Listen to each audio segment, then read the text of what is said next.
사회 전반적으로 많은 관심과 필히 적용해야 할 장애물 없는 설계의 시공, BF, 베리어 프리라는 주목을 가지고 발표를 해주시겠습니다. 요즘 적용 설계와 시공 부분에서 많은 혼선이 지금 현재 일어나고 있는 상태인데 시적절한 세미나라고 생각합니다. 모든 영역에서 적용되겠지만 특히 조경 부분에 관점을 둔 발표를 해주시겠습니다. 두 번째로는 조경기술자 사무소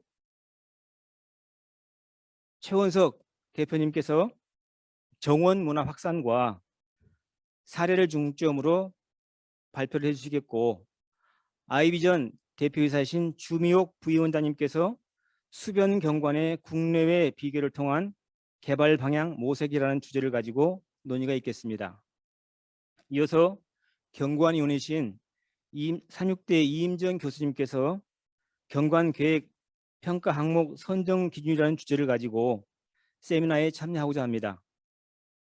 우리가 선진국이라고 평가할 수 있는 여러 가지 요건은 다양하겠지만 그 중에서도 조경과 경관이 우수한 나라가 선진국이 아닐까 하는 생각을 해봅니다.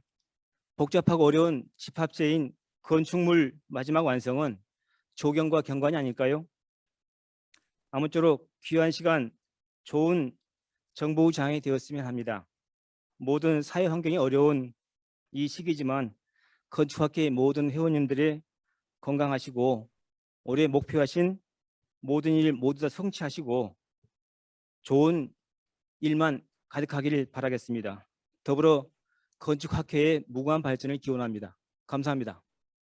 네, 위원장님 좋은 말씀 잘 들었습니다. 다음으로 각 주제 발표가 이어지겠습니다. 먼저 건축조경 및 경관위원회 부위원장님이신 이기영 제일엔지니어링 부사장님의 장애물 없는 설계와 시공 주제 발표가 있겠습니다.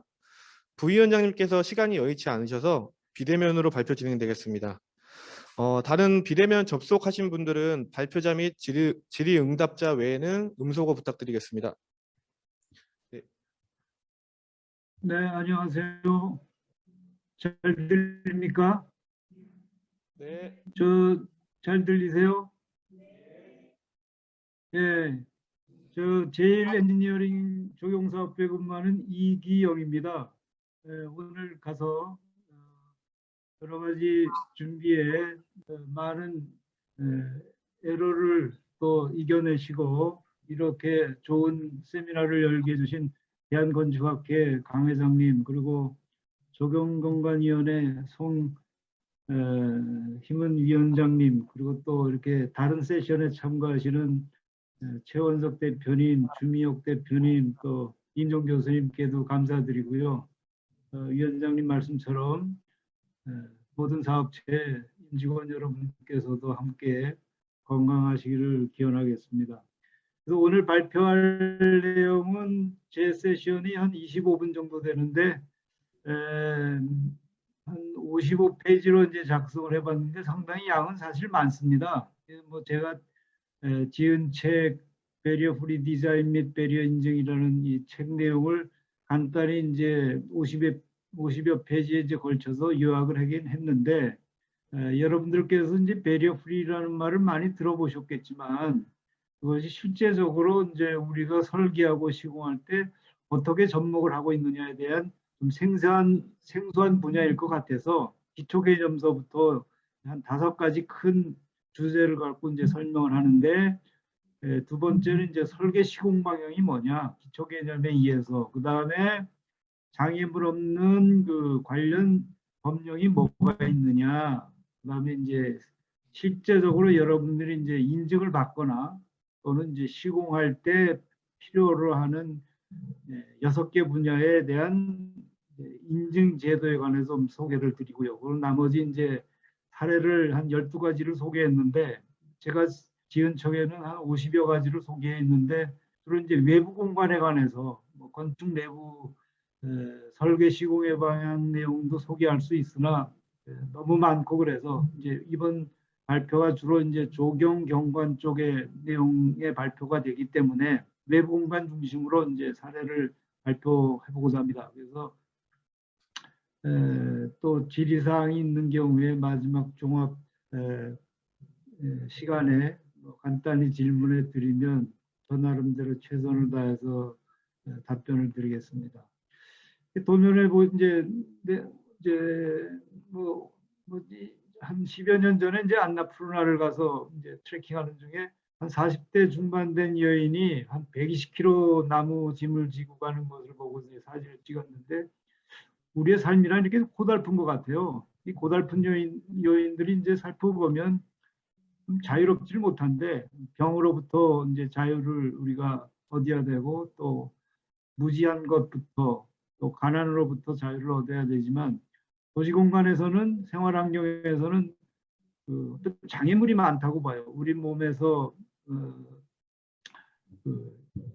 건강상에 손상을 입어서 뭐 태어날 때든 후천적이든 간에 병이 나서 이제 손상을 받는 경우를 이제 또 장애라 그러고 또는 여러 가지 이유로 이제 할 수 없는 경우가 많이 있어요. 그래서 이제 영어로는 이제 disability라고 그러는데 그런 장애도 있고 그다음에 이제 어떤 사회적 여건 때문에 불리한 예를 들어서 골프 잘 치는 사람하고 못 치는 사람이 있는데 골프 잘 치는 사람은 뭐 당연히 이기니까 못 치는 사람은 이제 핸들을 잡아주잖아요. 보통 10개 잡아주기도 하고 20개 잡아주기도 하고 그다음에 이제 그 경마에서는 좀 몸이 허약한 말한테 몸무게가 적게 나가는 이제 마부 배송하는 걸 이제 핸드인 캡이라 그래가지고 이제 이 단어에서 이제 나왔는데 지금 이제 장애물 없는 생활 환경이라서 이제 장애물 없는 그런 말을 이제 많이 쓰는데 이제 그 장애라는 것이 영어로 이제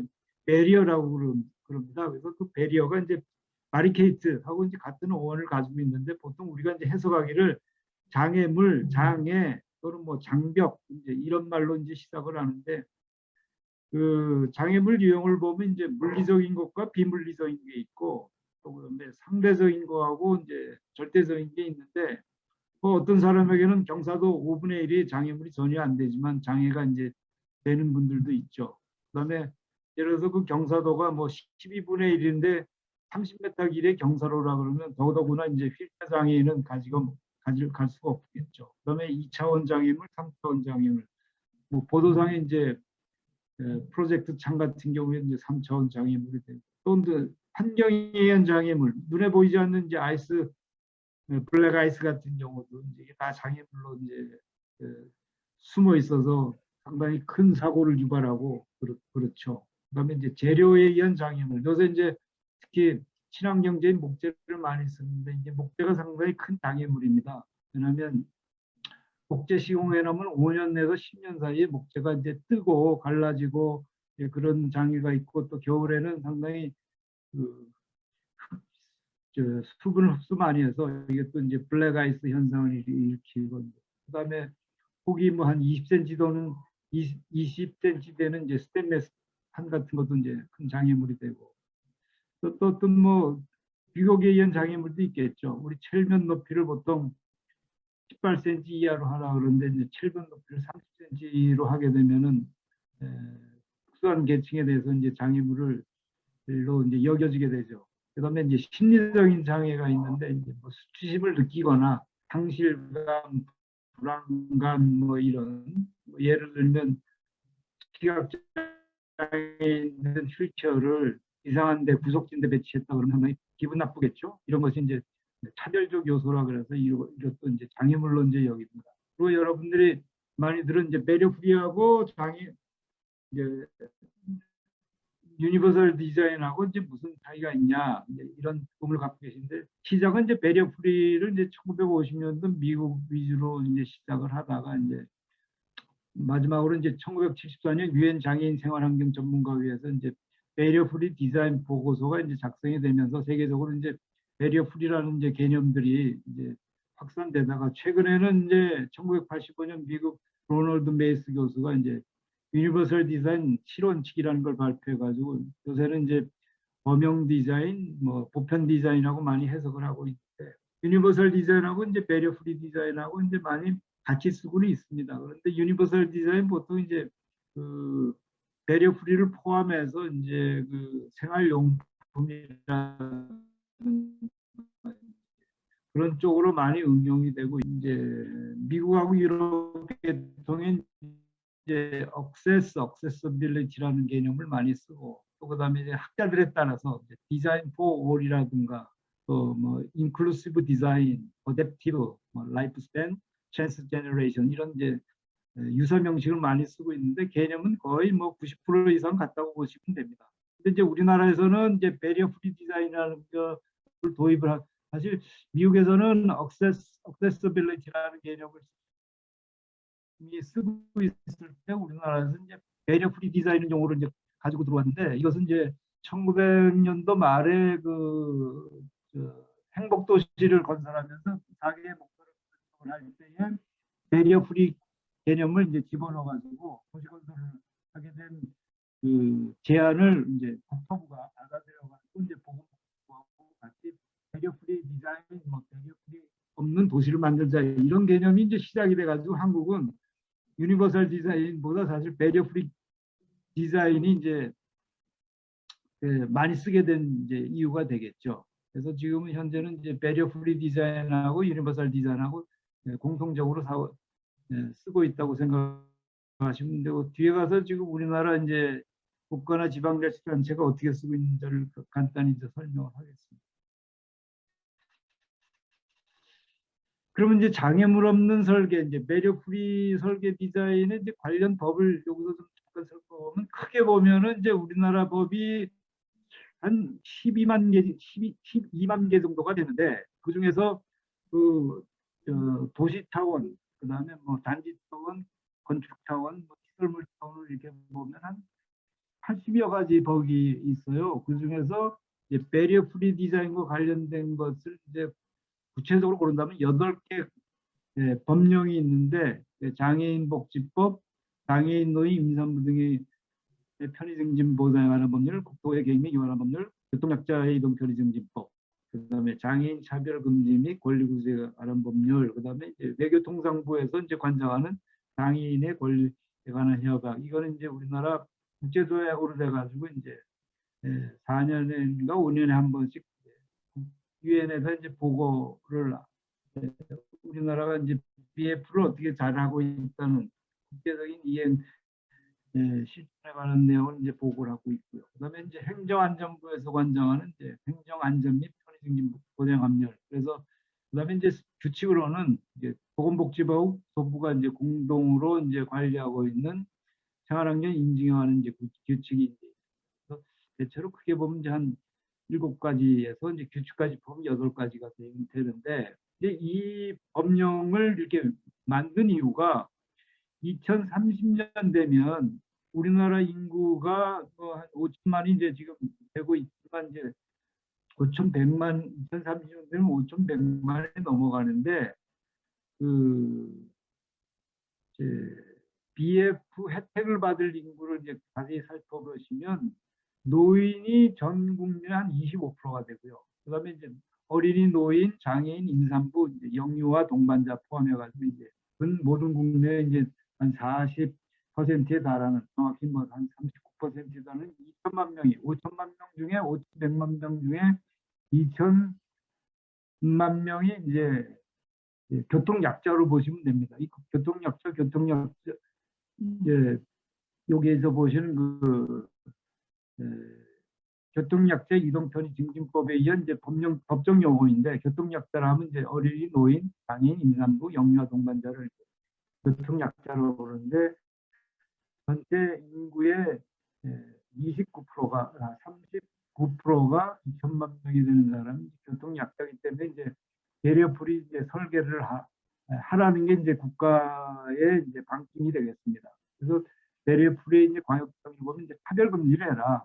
접근권을 보장을 해라. 접근권은 교통약자든 교통약자가 아니든 모든 사람이 쉽게 그다음에 안전하게 빨리 차별 없이 이제 접근하게 하라는 게 이제 접근권의 이제 개괄적인 개념이고요. 그다음에 교통약자법에 의하면 이제 이동권을 보장을 해라. 그다음에 보행안전법에 의한 안전법에서 보행권의 안전을 이제 확보하는 이런 건데 결국은 이런 법령을 다시 살펴보면 이 배리어 프리 디자인 목표가 접근성, 안전성, 편의성, 쾌적성, 차별성 이제 그 정도를 이제 보시면 되겠습니다. 그리고 이제 설계 시공할 때 이제 공간은 특별히 장애인을 위한 설계냐, 교통약자를 위한 설계냐, 이제 그런 특수한 구역이 있고, 그다음에 일반인과 교통약자하고 이제 공이 쓰는 이 공간이 있는데, 대체로 이제 현행 법령상에 의한 BF 설계할 때는 공용으로, 그러니까 일반인과 교통약자하고 같이 쓸 수 있는 그 대상의 외부 공간과 이제 건축물에 대해서 설계를 하라는 게 이제 법의 주요 취지입니다.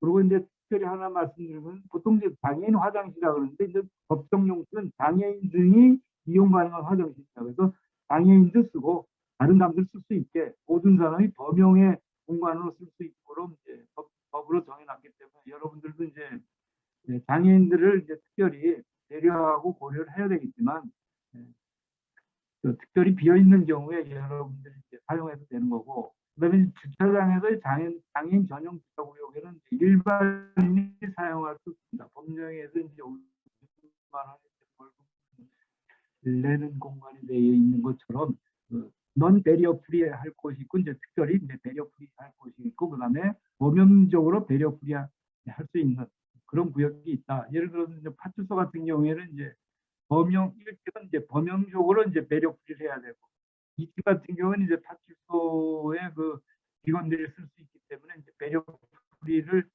안 해도 되거나 이제 특수한 경우에 이제 특별한 경우는 이제 배려 프리하는 그런 사례를 생각하시면 되겠습니다. 그리고 배려 프리에 대한 이제 기본 원리는 이제 신체일 수가 있겠죠.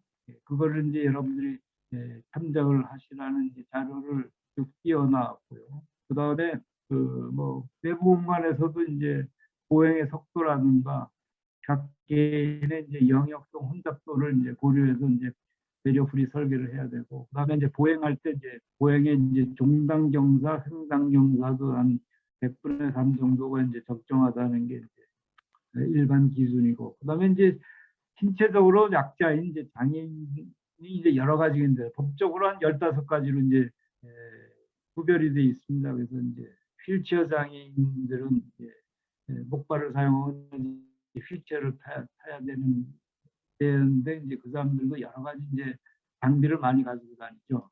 그런 거에 대한 배려를 해야 된다는 개념을 가지셔야 되고 시각장애인들은 이제 흰지팡이를 짚고 전방 한 1m 정도를 쳐가면서 좌우로 한 60에서 70cm를 쳐가면서 이제 청각 정보를 이제 얻으면서 손과 발의 느낌을 갖고 이제 움직이는 사람들이 이제 그 시각장애인이고요. 그래서 이런 사람들은 이제 시각장애인 연합에서 매뉴얼에 따라서 이제 점형 블록과 이제 선형 블록을 이 사람들이 요구하는 거에 따라서 이제 깔아주셔야 되고, 그다음에 이제 지적 장애인은 상당히 이제 여러 가지 보행이 어려움이 있기 때문에 이제 도우미에 이제 부축을 받거나 이제 보호자의 도움을 받아야 되고, 노인들은 이제 그 여러 가지 그 정신적이고 신체적인 기능이 이제 약해지기 때문에 교통약자로 이제 포함해 가지고 이제 특별히 BF 설계를 위한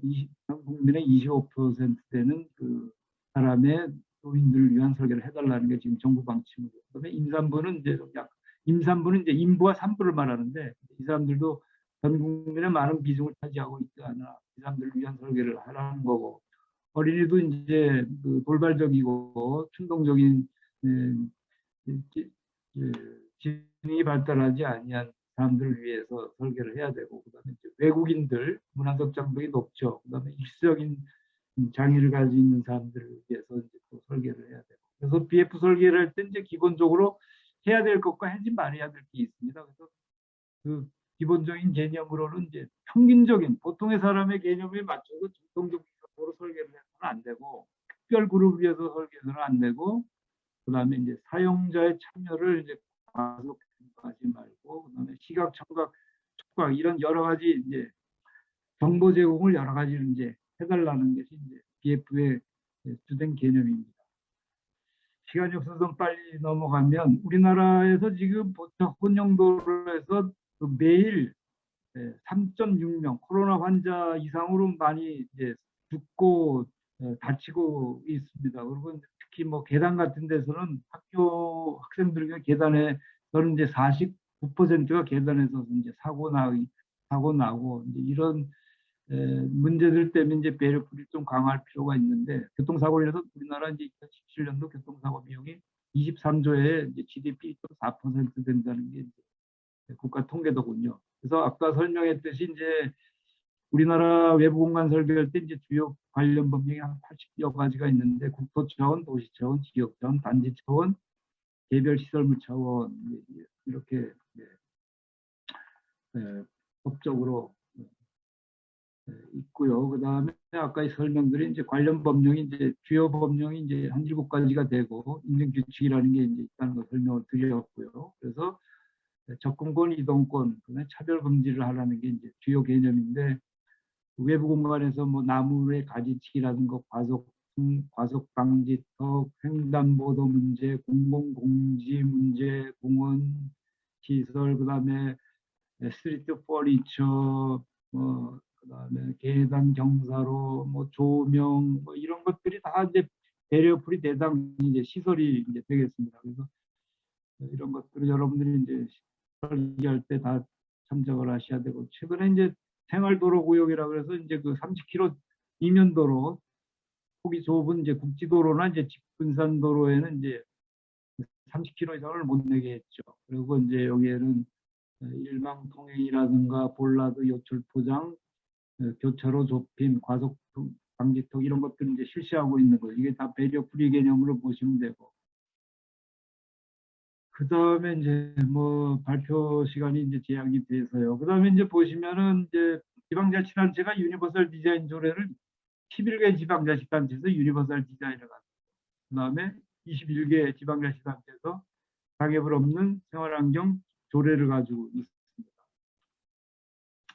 그 다음에 이제 인증 제도를 이제 좀 살펴보면 6개 부분으로 나눠져 있어요. 그래서 지역, 그 다음에 도로, 공원, 여객시설, 건축물, 교통수단. 그래서 지역은 이제 공원과 도로 부분을 포함하면 이제 지역 인증을 받는 건데 이것은 현재 국가에서 이제 강행 지정으로 되어 있지 않고요. 도로는 내년 10월 21일부터 6차로 여기 차선을 이제 잘못 줍니다. 6차로 이상, 4차로 이상, 2차로 이상, 고차 공전도로 보행자 전용도로에 대해서는 이제 인증을 시행하도록 하겠습니다. 이 보차 공전도로는 이제 학술적인 개념인데 좀 애매한 개념이 지금 설정이 됐어도 아직까지 시행이 되지 않았는데 이것도 좀 정비를 해야 될 거고요. 그다음에 공원은 이제 올 12월 4일부터, 여객시설은 22년 10월 20일부터, 근데 건축물은 15년도에 공공시설, 국가나 지방자치단체, 그다음에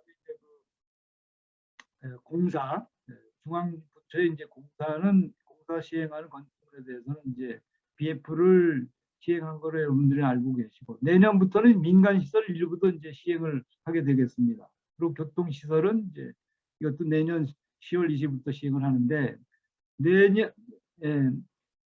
내년 올해 12월 4일부터 이제 시행하는 민간건축물 입법 예고를 좀 살펴보면 지방공단, 국공립대학, 공공기관의 신축, 증축, 개축하는 이제 그런 시설물에 대해서는 이제 하도록 돼 있고요. 그다음에 50층 이상, 높이 200m 이상 또는 지하 연계 복합 건축물, 11층 이상 1일 수용 인원 5,000명 이상인 건물로서 지하 부분이 지하 역사와 지하 상가와 연결된 건물에는 이제 필히 의무적으로 이제 건축물 인증을 받게 돼 있습니다.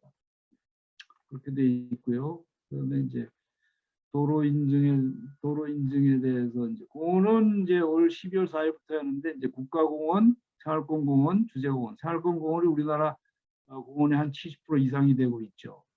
주재공원은 이제 지방자치단체에서 시행하고 있고요. 그 다음에 이제 자연공원법에 의한 이제 국립공원, 놀이공원 이런 공원은 이제 지금 시행하고 있지 않습니다. 이것은 법에서 강행 규정으로 넣지 않고 본거 상태라 보게 됐습니다. 여객 시설은 뭐가 있느냐? 여객, 자동차 터미널, 버스 정류장, 역사 이런 것들은 이제 여객 시설이라고 그러는데, 여객 시설은 이제 외부 공간하고 이제 내부 시설에 대해서 BF 인증을 받기로 되어 있고요.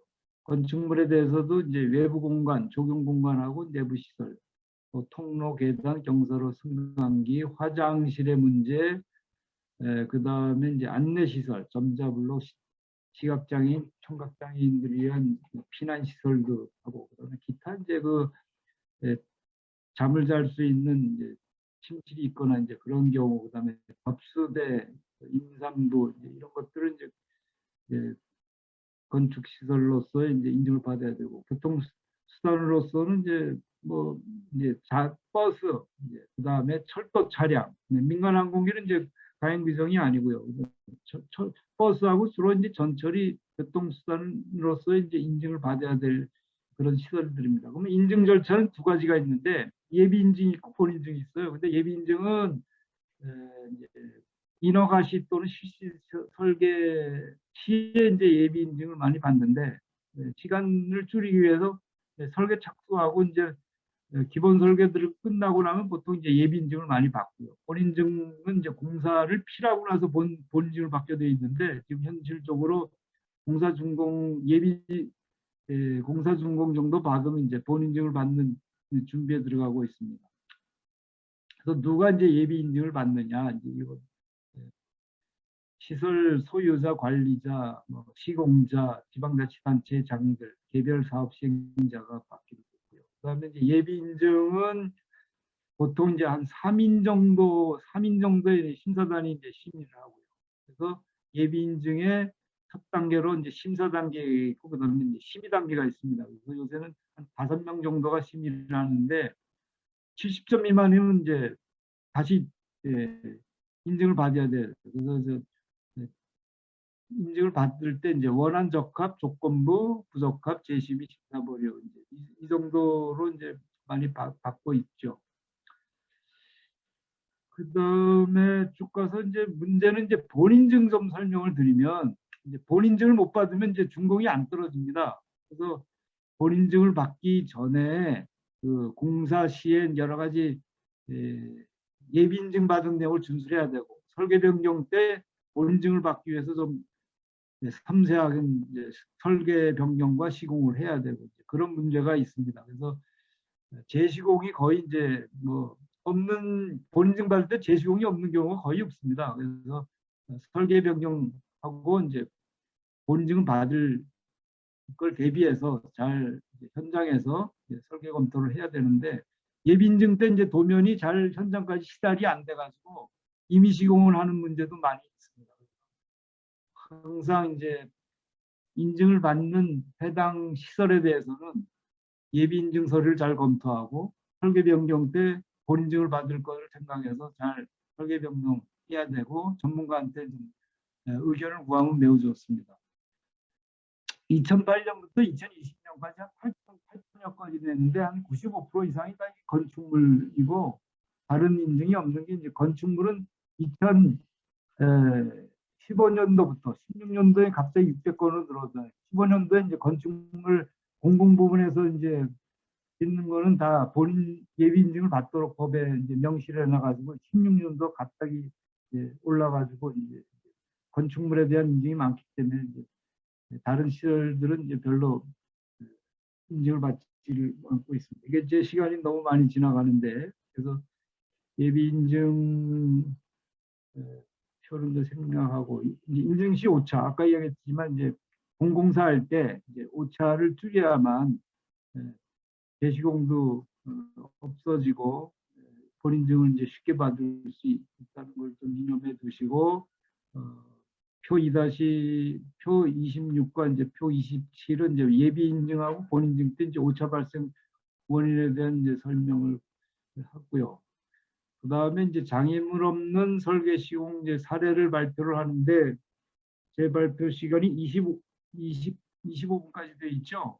그래서 이거는 좀 생략을 하는데, 두 가지만 설명을 좀 드리겠습니다. 이제 토공 설계, 이제 특히 이제 건축하고 도경부 외부공간 설계할 때 토공 설계를 매우 중요시합니다. 그래서 인증의 가장 기본이 되는 이제 접근로 문제를 보도에서부터 본 시설의 주출입구까지를 이제 접근로로 이제 정의를 하는데, 그 접근로가 이제 18분의 1에 대한 그 기준이 있기 때문에 18분의 1을 맞추기 위해서 이제 토공 설계를 잘해야 된다는 거하고, 그다음에 이제 보통 우리가 가지고 있는 선입견이 빗물이 자꾸 건물로 들어온다는 이유로 계단이나 경사로를 건물 앞에 놓는데, 이제 계단과 경사로는 상당히 구조물 비용도 비싸고, 계단 설계를 할 때 한 30여 가지 개념을 설정을 해야 되고, 그다음에 시공할 때는 한 90가지 정도 예, 생각을 해가지고 이제 공사를 하거든요. 그래서 계단이나 경사를 없애야 된다. 그런 얘기를 좀 드리고 싶고, 1990년 7월 달에 이제 시작이 된 그 서울역을 보면 이제 단차가 없죠.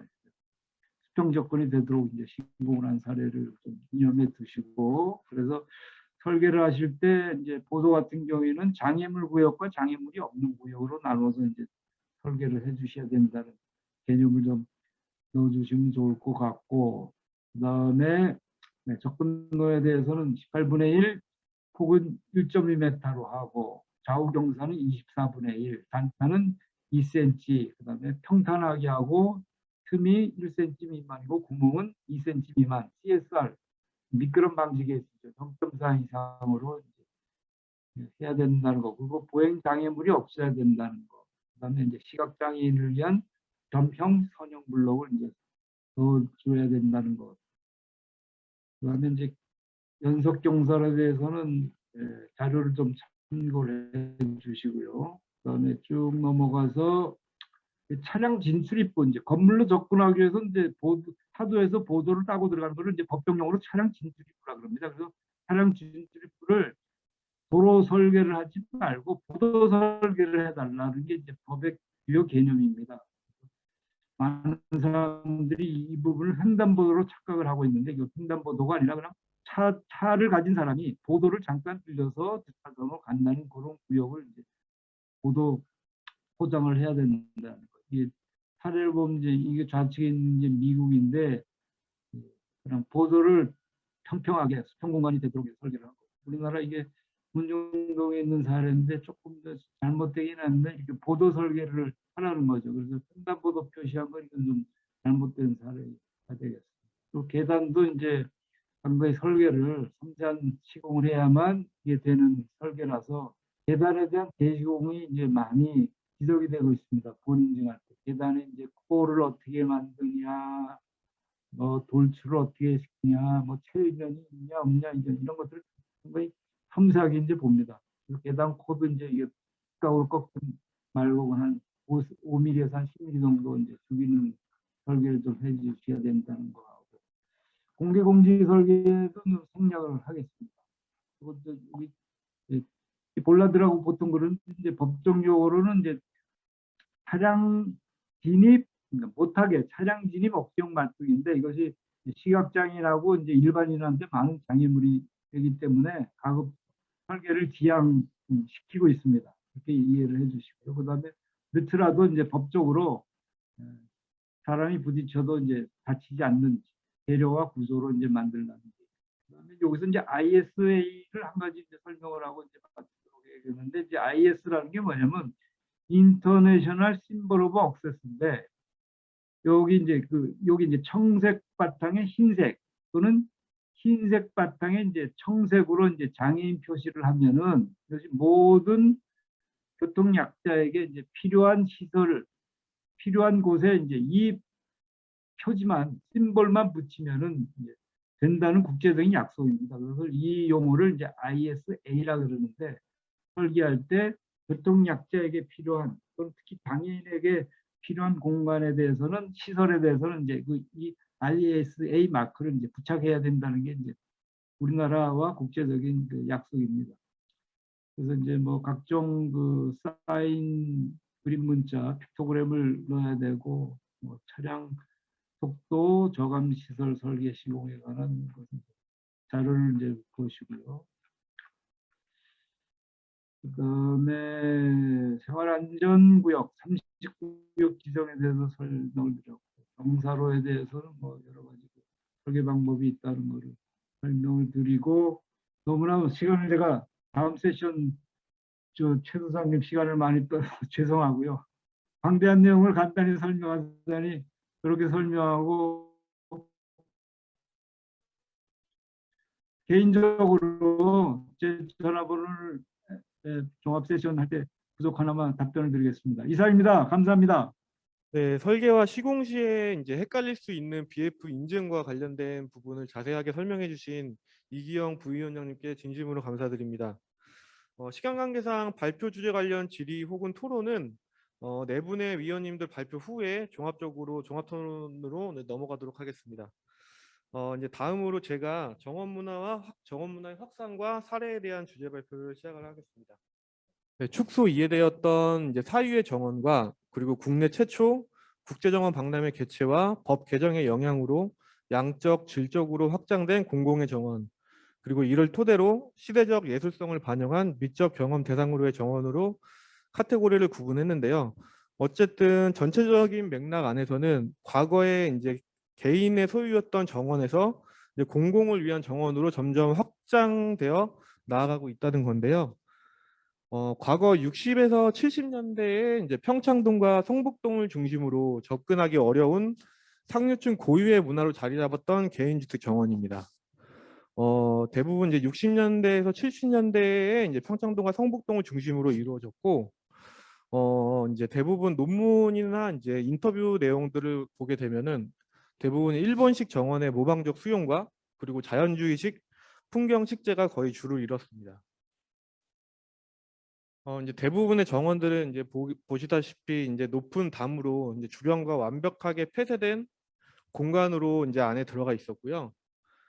그러한 공간을 이제 들어가 보면은 이제 외부에서는 이제 볼 수 없는 그러한 정원들이 이제 만들어졌습니다.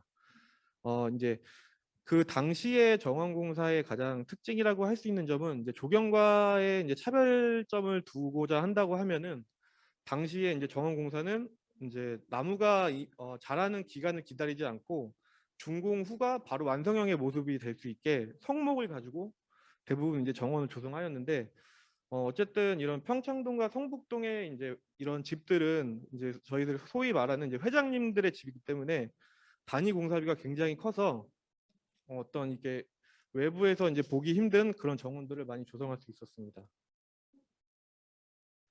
뭐 당시에 이제 많이 쓰이기 힘들었던 PC 블록을 사용한다든지 이제 수목의 배식이라든지 이제 이런 것들을 바탕으로 이제 건축물들과 조화를 이루면서 이제 각 개인 소유의 정원을 이제 유용하게 활용할 수 있도록 대부분 조성이 됐는데 이제 2000년 초반으로 이제 조금씩 접어들면서 이제 뭔가 좀 더 직선형 형태의 이제 정원이 만들어지고 이제 그 당시에는 많이 쓰이지 않았던 대왕 참나무라든지 이제 이런 나무들이 조금씩 쓰이기 시작하게 되는 모습이지만 이제 여전히 이제 보게 되면은 이제 대중들은 접하기 어려운 그런 분야에 속했습니다.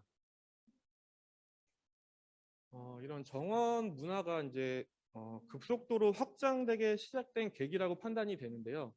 2013년에 열렸던 이제 순천만 국제정원 박람회입니다.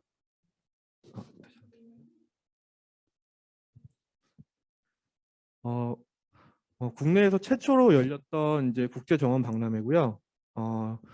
개인 사유의 정원에서 이제 공공의 정원으로의 물리적, 의미론적 이제 경계 확장을 의미하게 됩니다. 이후에 다양한 국내 박람회가 개최되고 법률 제정을 통해서 정원 문화의 확산을 이루게 되는데 지금 본 사례의 순천만 국제정원 박람회의 가장 큰 의의는 무분별한 도시의 확산을 방지하고 그다음에 순천만이라는 그 생태적 거점을 보존하기 위해서 도시 설계, 도시 계획 차원에서 계획적으로 만들어진 그런 공원 형태의 정원이라고 보시면 됩니다.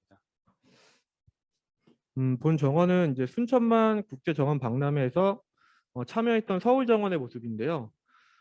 서울이라는 그 한강이 가지는 스스로 탄력적으로 다시 조성된 그런 밤섬이라는 컨셉을 가지고 서울 정원을 모티브로 해서 작업한 그런 사례인데 과거에 이런 정원들은 보면은 어떤 의미를 부여한다거나 이제 조경이나 이제 이런 설계 공모에서 하는 것처럼 컨셉을 부여한다거나 이제 이런 게 좀 드문 일이었는데 이제 어쨌든 그 정원이라는 공모전이 계속해서 이제 발전이 되면서 뭔가를 이제 새로운 형태라든지 그 새로운 재료의 도입이 이제 활발해지고 어쩌면 이게 조경과 정원의 경계가 조금씩 이제 허물어지는 그런 시기가 아니었나 그렇게 판단이 됩니다.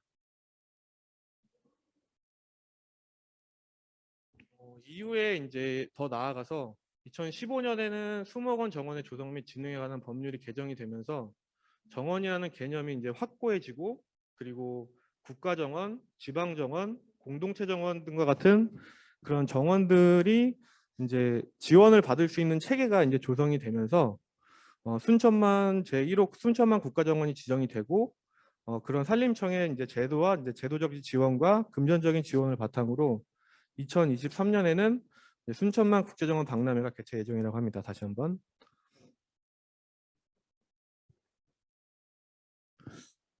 이러한 이제 그런 법률 개정과 이런 다양한 국내의 정원 박람회를 통해서 이제 국내 정원 작가들이 이제 해외로의 진출이 굉장히 활발해졌습니다. 보시게 되면은 이제 본 작품은 이제 2018년 프랑스 쇼몽 가든쇼에 출품했던 김영준 작가의 정원인데요.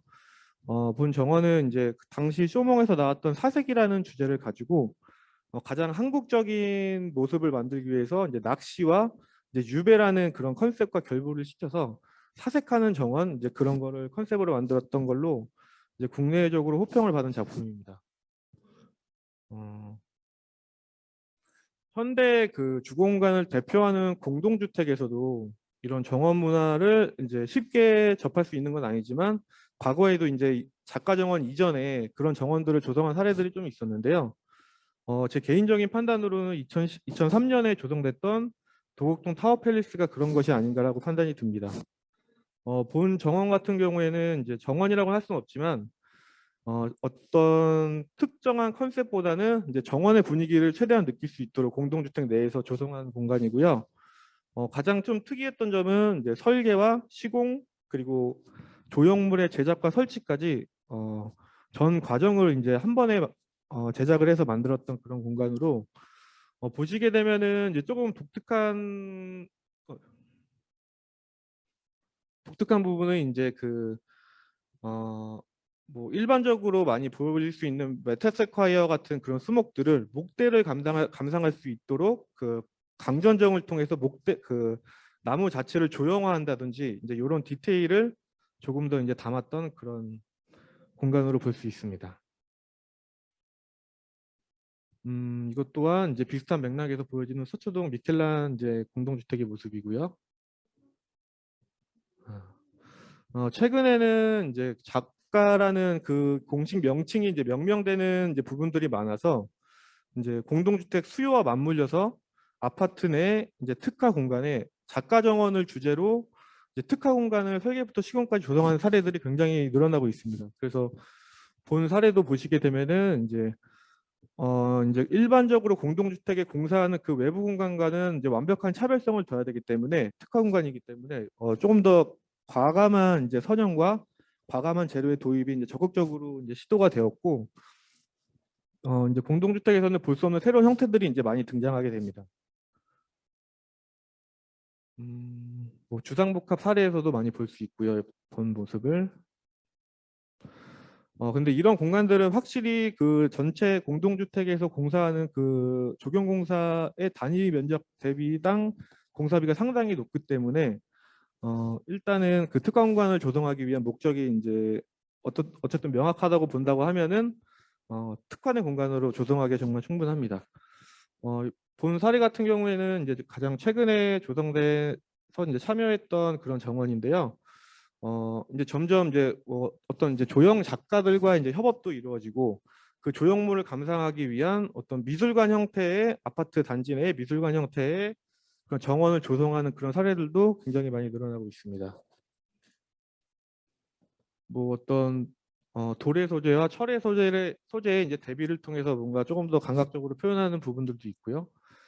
그리고 일반적으로 조경공사나 이제 설계에서 많이 쓰이지 않는 이제 다간수, 신나무 다간수를 이제 조금 더 실험적으로 도전도 해보고 이제 그런 과정들이 어떻게 보면은 이제 전체 정원과 조경의 이제 질적인 향상을 이제 이룰 수 있지 않을까 이제 그런 판단이 듭니다.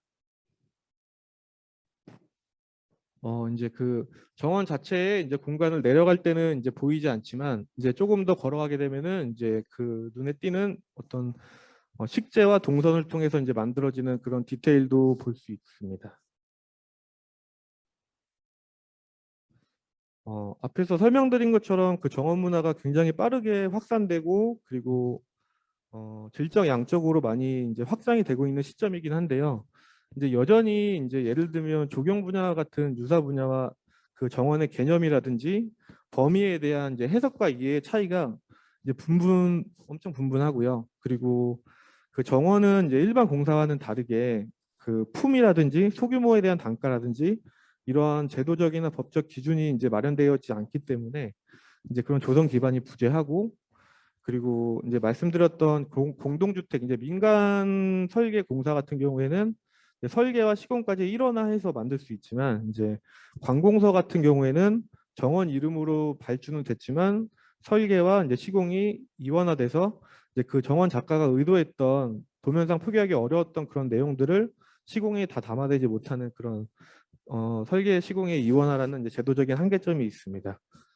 이런 부분들을 이제 조금 더 고민해 나가야 되는 그런 시점이라고 판단이 듭니다. 네, 이상입니다. 감사합니다. 네, 이어서 아이비전 주미옥 대표님의 수변 경관 국내외 비교를 통한 향후 개발 방향성 모색에 대한 주제 발표가 있겠습니다. 네, 안녕하세요. 저 주미옥입니다. 사실 제가 뭐 수변 경관에 대해서 지금까지 뭐 연구를 해왔다든가 뭐 그런 거는 없지만, 제가 최근에 두 가지 연구 용역에 참여를 하면서 느낀 거는, 왜 이렇게 우리나라가 산만큼이나 수변 공간이 많은데 왜 자꾸 공간이 좁다고 하면서 이제 다른 곳들을 좀 무리하게 파고드나 뭐 이런 생각이 들어서 한번 관심을 갖게 됐고요. 그렇습니다. 네, 일단은 그래서 이런 유휴 공간이 부족한데 좀 해결 방안을 찾는 그런 지점에 있어서 수변 공간을 활용하면 좋지 않을까라고 생각을 했는데, 좀 어떤 접근 방향 그런 거에 대해서 좀 고민하는 거고, 뭐 전문가적인 그런 시각은 좀 부족하다고 봐주시면 됩니다.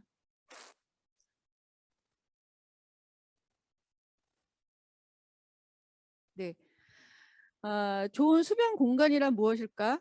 그 다음에 이제 우리나라에서 수변 공간을 조성할 때 어려운 점은 무엇일까? 다른 데서 이제 국외 사례에서 볼 수 있는 것들은 무엇일까? 그다음에 네 번째로는 국외 사례와 국내 사례의 어떤 그런 뭐 깊이 있는 비교는 아니고요. 그냥 일반인들이 접근할 수 있는 그런 단편적인 비교에서 한번 접근해 봤습니다. 그럼 이제 좋은 수변 공간이란 무엇일까라는 것을 봤는데, 뭐 좋은 수변 공간은 무엇보다도 뭐 디자인적인 면에서나 이용자적인 측면에서 디자인도 우수하고 이용자적인 측면에서 이용이 용이해야지만 좋은 수변 공간이라고 볼 수 있겠죠. 네, 명쾌하게 정리가 될 것 같습니다. 근데 이제 그것을 방해하는 이제 여러 가지 요소들이 뭐냐면, 수변 공간은 사실은 어떤 그런 우리나라 같은 특수한 상황에서는 보안적인 문제도 굉장히 많기 때문에 좀 접근의 제약성이 굉장히 많습니다. 그 다음에 공간적인 그런 걸 할 때 뭐 지역적으로 제약을 많이 둬서 명분은 분명합니다. 수질적인 문제, 그 다음에 이제 경관 보호적인 측면, 그런 쪽으로 해서 굉장히 정말 많은 법들이 있고 규제를 검토해야 되는 상황입니다. 근데 이제 조금만 더 생각해 보면, 법이나 규제는 이제 궁극적으로 사람들이 서로 어울려져 살 수 있는 곳을 만들기 위한 것인데, 조금만 검토해 보더라도 느낄 수 있는 건, 이 법규를 과연 다 이해하고 접근할 수 있는 사람들이 있을까? 라는 의문이 들 정도로 굉장히 어려운 점들이 많습니다. 그래서 그것을 한꺼번에 해결할 수는 없지만, 제 생각에는 정말 간단하게라도 아까 지금 언급한 내용에 이용자적인 측면에서 조금이라도 개선될 수 있는 부분이 있다면 누군가 좀 접근을 해서 조금 좀 쉽게 접근할 수 있는 면을 찾아야 되지 않을까, 그런 생각을 했습니다. 앞서 말씀드렸듯이 사람들이 편안하고 안전하게 즐길 수 있는 곳, 자연 친화적인 건데요. 이제 앞서에서 이제 언급했지만, 그럼 이제 다음번에는 이제 그럼 디자인적인 측면이나 이용자적인 측면에서 그럼 어떤 것이 좋은 것인가 한번 살펴봤습니다. 제가 이제 많은 용역이나 이런 거를 검토하면서 수변 공간에 대한 어떤 문제가 나왔을 때 대부분의 전문가들이나 관계자들은 우리나라에서 수변 공간을 조성할 때 어려운 점이 여기 보시면 알겠지만 뭐 비가 왔을 때 굉장히 뭐 수위가 높아져서 굉장히 위험하다라는 그런 아주 그 강한 의견을 표출하면서 굉장히 저하죠. 개발 자체를. 그다음에 뭔가를 하는 것 자체를 굉장히 부담스러워하지만 이제는 이제 특히 서울도 마찬가지고 탄천이나 그런 청계천 이런 공간을 보다 보면 최후의 결국은 수변 공간으로까지 밀고 들어올 수밖에 없는 게 현실입니다. 그렇게 봤을 때 지금 여기 써져 있는 것처럼 한강은 홍수 때 범람이 심한 편이기 때문에 뭐 여기 보면 한강 다리에 각 구간별 홍수위가 기록돼 있다라고 되어 있고요. 뭐 한강을 대표적인 예로 들었지만 우리나라 대부분의 수변 공간이 비슷합니다. 전국적으로. 그래서 그러면 국외의 수변 공간은 강호시 잠기지 않을까? 궁금해지시죠? 어떨 것 같으세요? 해외도 잠깁니다. 비가 오면 다 잠깁니다. 그런데 왜 우리나라는 유독 이 비가 왔을 때 잠기는 거에 대해서 그렇게 모든 이유를 대고 수변 공간을 개발하는 거에 대해서 부정적인가? 그런 거를 좀 생각해 봤어요. 그랬을 때 아직은 공간이 여유가 있어서 그런가? 뭐 이런 생각이 들 정도로 조금 좀 부정적이다. 그래서 앞으로는 수변 공간에 대한 그런 문제점들을 찾아서 장기적인 관점에서 개발이 필요하지 않을까 이런 생각이 들어요. 간단한 사례를 보면 뉴욕의 롱 아일랜드 시티 워터프론트라는 곳인데 여기서 볼 수 있는 특징은 사실은 보기에는 돈 많이 들었겠다. 돈 들죠. 예. 어떤 개발을 할 때 돈이 안 드는 공간은 없습니다. 근데 여기서의 특징은 뭐냐면 그 지형 자체를 크게 훼손하지 않으려고 정말 많이 노력을 했다. 이런 것들이 딱 와 닿죠. 와 닿는데 대부분 우리나라 같은 경우도 우리나라도 굉장히 훌륭한 수변 공간이 많습니다. 제가 최근에 그 세종시에 있는 그 금강보행교라는 곳을 이제 LH에서 거의 1,000억을 들여서 하는 곳인데 그쪽에 용역을 프로젝트를 수행하고 있는데 동양 최대의 길이죠. 보행로로서는. 근데 그것조차도 비슷한 구조라기보다는 거기는 이제 큰 원형 형태를 가지고 있는데 거기서 느낀 거는 뭐냐면 우리는 이 물을 언제부턴가 바라보는 공간으로만 만들었다라는 생각이 듭니다. 그냥 어떤 물이라는 게 사실은 우리에게 생명과 같은 존재잖아요. 그런데 물을 생명이 아니라 바라보는 어떤 경외의 공간으로 만들지 않았는가. 그런 생각이 들면서 일단 여기에서 알 수 있는 거는 물론 여기도 돈을 안 들였다고 볼 수는 없지만 지형을 최대한 살려서 최대한 그곳이 예전에 어떤 모습을 갖고 있었는지에 대해서 관심을 갖게 하고 하는 면이 있습니다. 그다음에 네, 이제 다음 페이지에서 좀 제가 설명드리고 싶은 게 많은데요.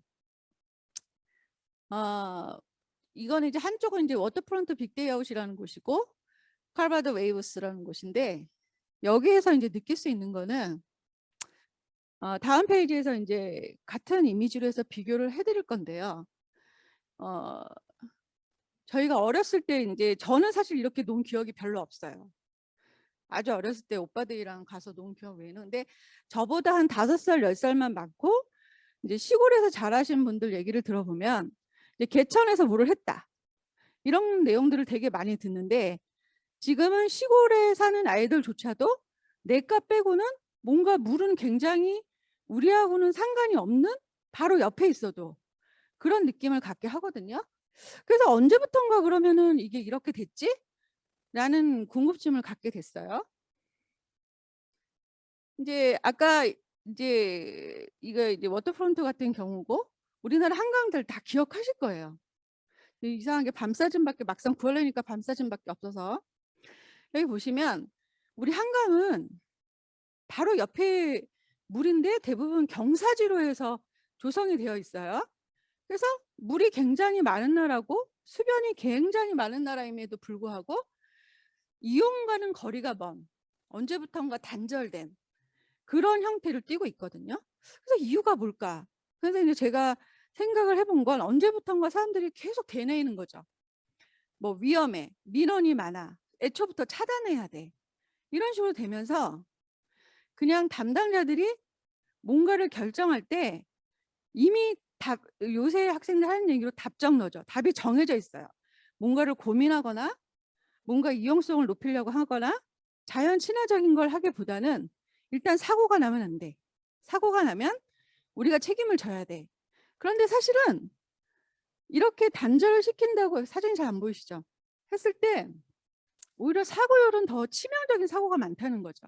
그래서 그런 부분에 대해서 좀 다시 한번 재고해 봐야 되지 않을까라고 생각하고, 그 다음 이미지에서 보면 이겁니다. 제가 저희 아이가 이제 20대 중반인데 저도 아이가 한 5살, 6살 내외에 한강에 가서 많이 놀았거든요. 근데 제가 한강에 가서 처음에 든 생각은, 한강 수영장을 가서 든 생각은, 왜 옆이 물인데 왜 그 옆에다가 수영장을 만들었지? 그런 생각을 했었어요. 그리고 이제 제가 이제 공원 관련 쪽 일을 하니까 제가 되게 잘 아는데요. 여기가 한강 수위가 넓어지면 다 그 진흙으로 다 오염이 됩니다.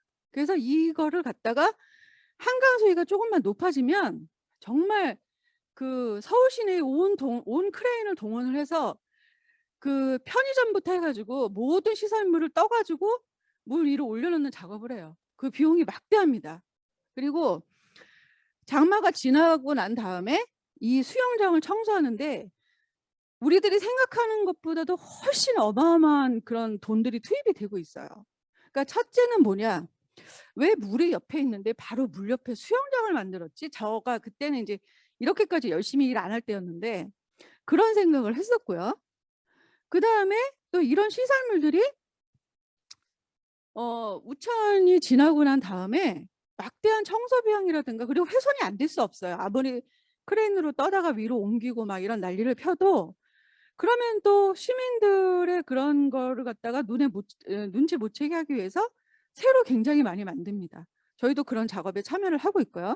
그래서 그런데 그 관계자들의 그 대답은 한결같이 사고가 나면 우리가 책임을 져야 돼, 이 말이에요. 그래서 계속 개발의 방식을 단절로 가는 것이 아닌가라는 생각이 듭니다.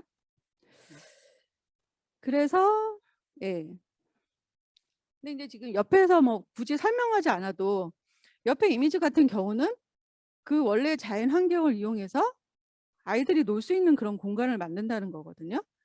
그래서 이런 점에서 조금 수변 공간을 개발할 때 좀 다시 한번 생각해 볼 만한 여지가 있지 않을까, 이제 그렇게 생각을 하고요.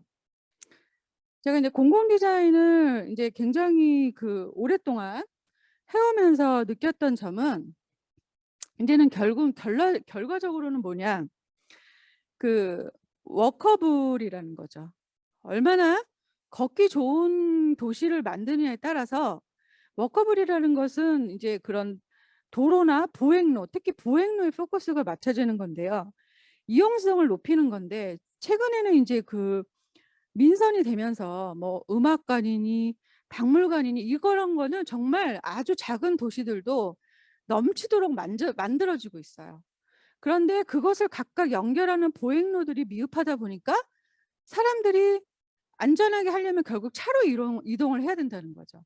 근데 어떤 교통약자, 그 유모차를 끈다거나 휠체어를 끈다거나 이런 사람들도 편안하게 걸을 수 있을 때 그 도시가 활성화되는 거를 저는 너무나 많이 목격했어요.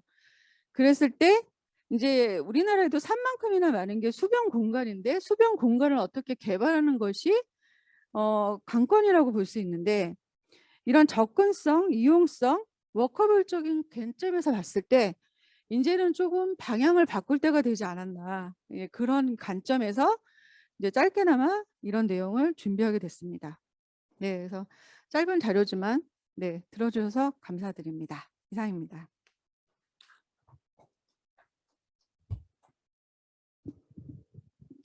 네, 수변경관 관련해서 발표해 주신 주미옥 대표님 진심으로 감사드립니다.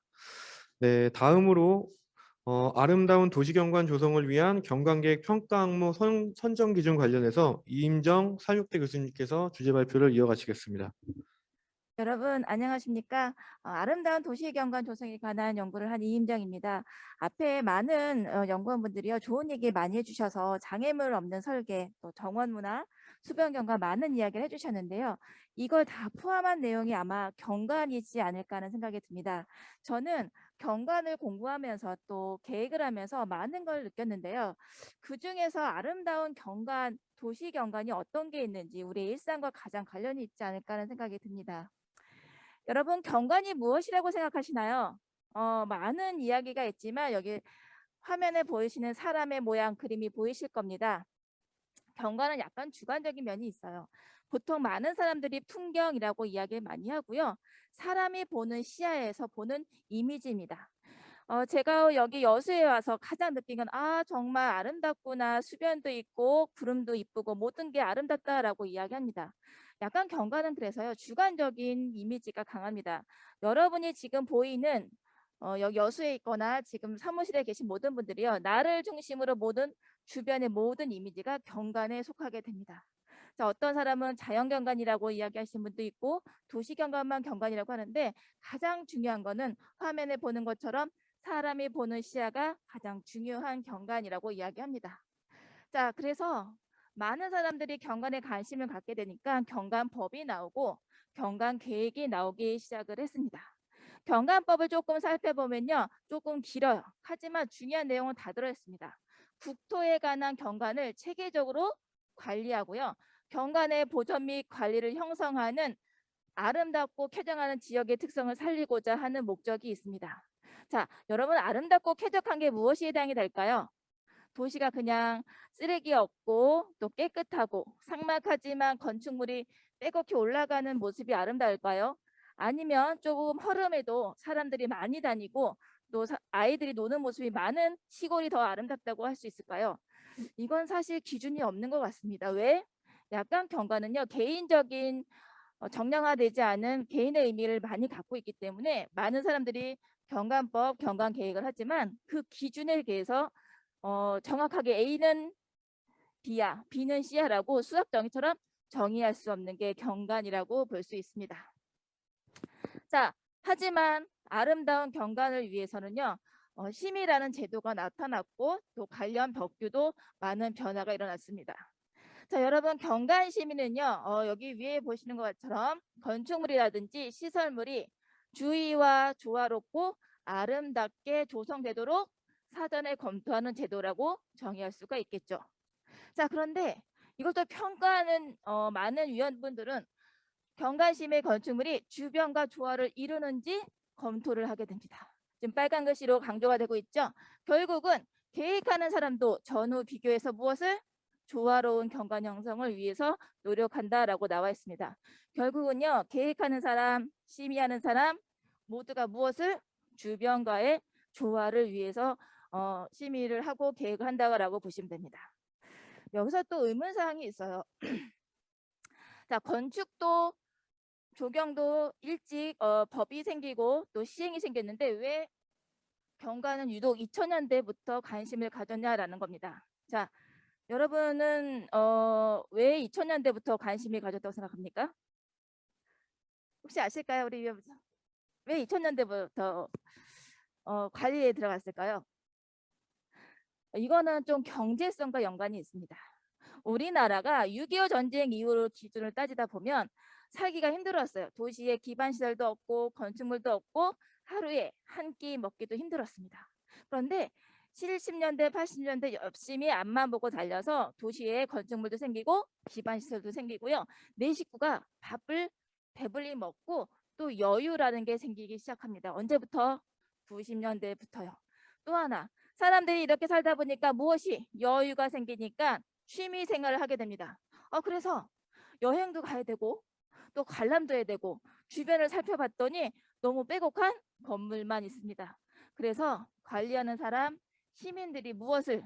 아름다운 게 필요하구나. 옷도 70년, 80년대에는 한 벌만 있으면 됐는데 이 2000년대, 90년대 후반부터는 뭐예요?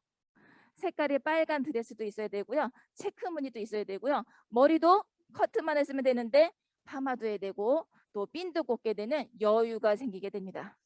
자, 그 시기가 바로 2000년대예요.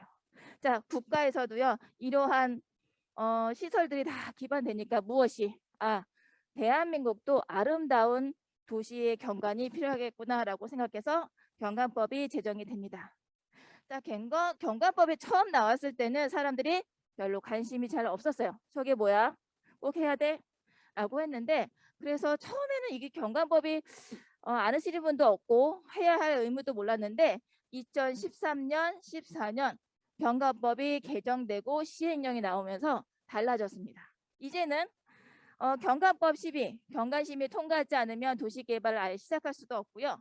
건축물이 올라갈 수도 없고 사회 기반 시설이 건설되지도 못합니다.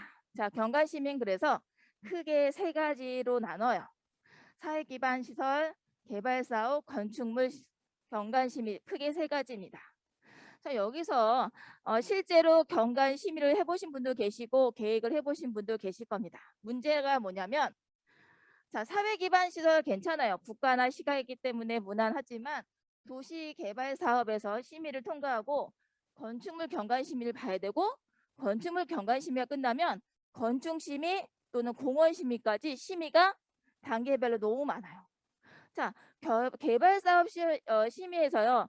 어떤 사람은 색채가 문제가 됩니다라고 이야기해서 색채를 바꿨는데 건축물 경관 심의 갔더니 또 색채를 얘기해요. 그런데 도시개발 사업에서는 빨간색이 안 돼요라고 했는데 건축물 경관 심의에서는 노란색이 안 돼요. 안 된다라고 이야기합니다. 그리고 건축물 심의에서 경관 심의가 끝났는데 건축 심의 가서 또 색채가 나옵니다. 단계별로 이루어지는 이 심의가요. 과연 의미가 있냐라는 많은 여론들이 일어나기 시작합니다. 이건 하나의 사례에 불과하죠. 그래서 서울시에서요.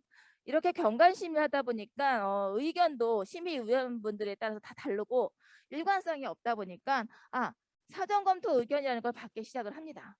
사전검토 의견이란 뭐냐면 본 심의 전에 계획이 잘 됐는지 검토받는 건데 이것 또한 한 번의 사전검토를 가지고는요.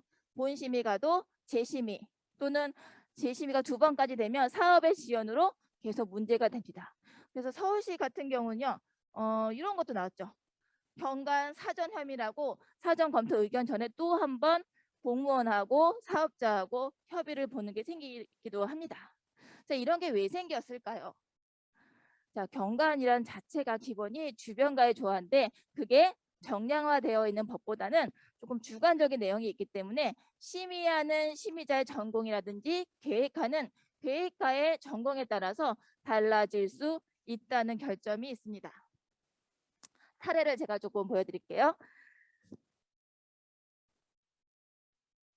자, 제가 첫 번째 보여드릴 건요. 도시개발 사업입니다.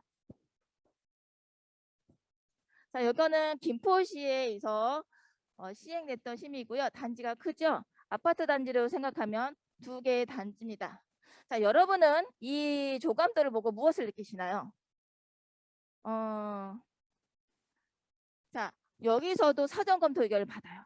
도시개발 사업할 때 사전검토 의견을 받는데 많은 얘기가 나와요. 공원 얘기도 나오고 건축물 얘기도 나오고 주변에 공원이 있는데 주변에 건축물이 있는데 다 반영했냐라는 많은 의견이 나옵니다. 엄청 많죠? 자, 이러한 의견을 가지고 디테일하게 조치 계획을 적용해서 계획에 들어갑니다. 자, 주변과의 조화인데 층수 가장 많이 나오고요. 통경축 이런 얘기도 가장 많이 나오는 것 중에 하나입니다. 그리고 요즘에는 세티드 계획이라서 안전에 관한 얘기도 많이 나오고요. 시뮬레이션 부분 얘기도 많이 나옵니다. 자, 이렇게 쭉 사례가 나오면 자, 여기 앞에 보시면 잠깐 지나갔지만 체크리스트가 있고 본 계획이 나옵니다. 위치와 그다음에 토지 이용 계획과 법규 체크와 주변의 환경 조화를 어떻게 이룰 건지 쭉 여기 경관에 대한 자원 분석까지 됩니다. 여러분 많이 보셨을 내용들이에요. 보이시나요? 그리고 권역별로 여기 이곳에 무엇이 들어가야 되는지에 관한 내용이 쭉 나오고요. 스카이라인뿐만 아니라 일조 그다음에 층수 계획까지 쭉 나옵니다.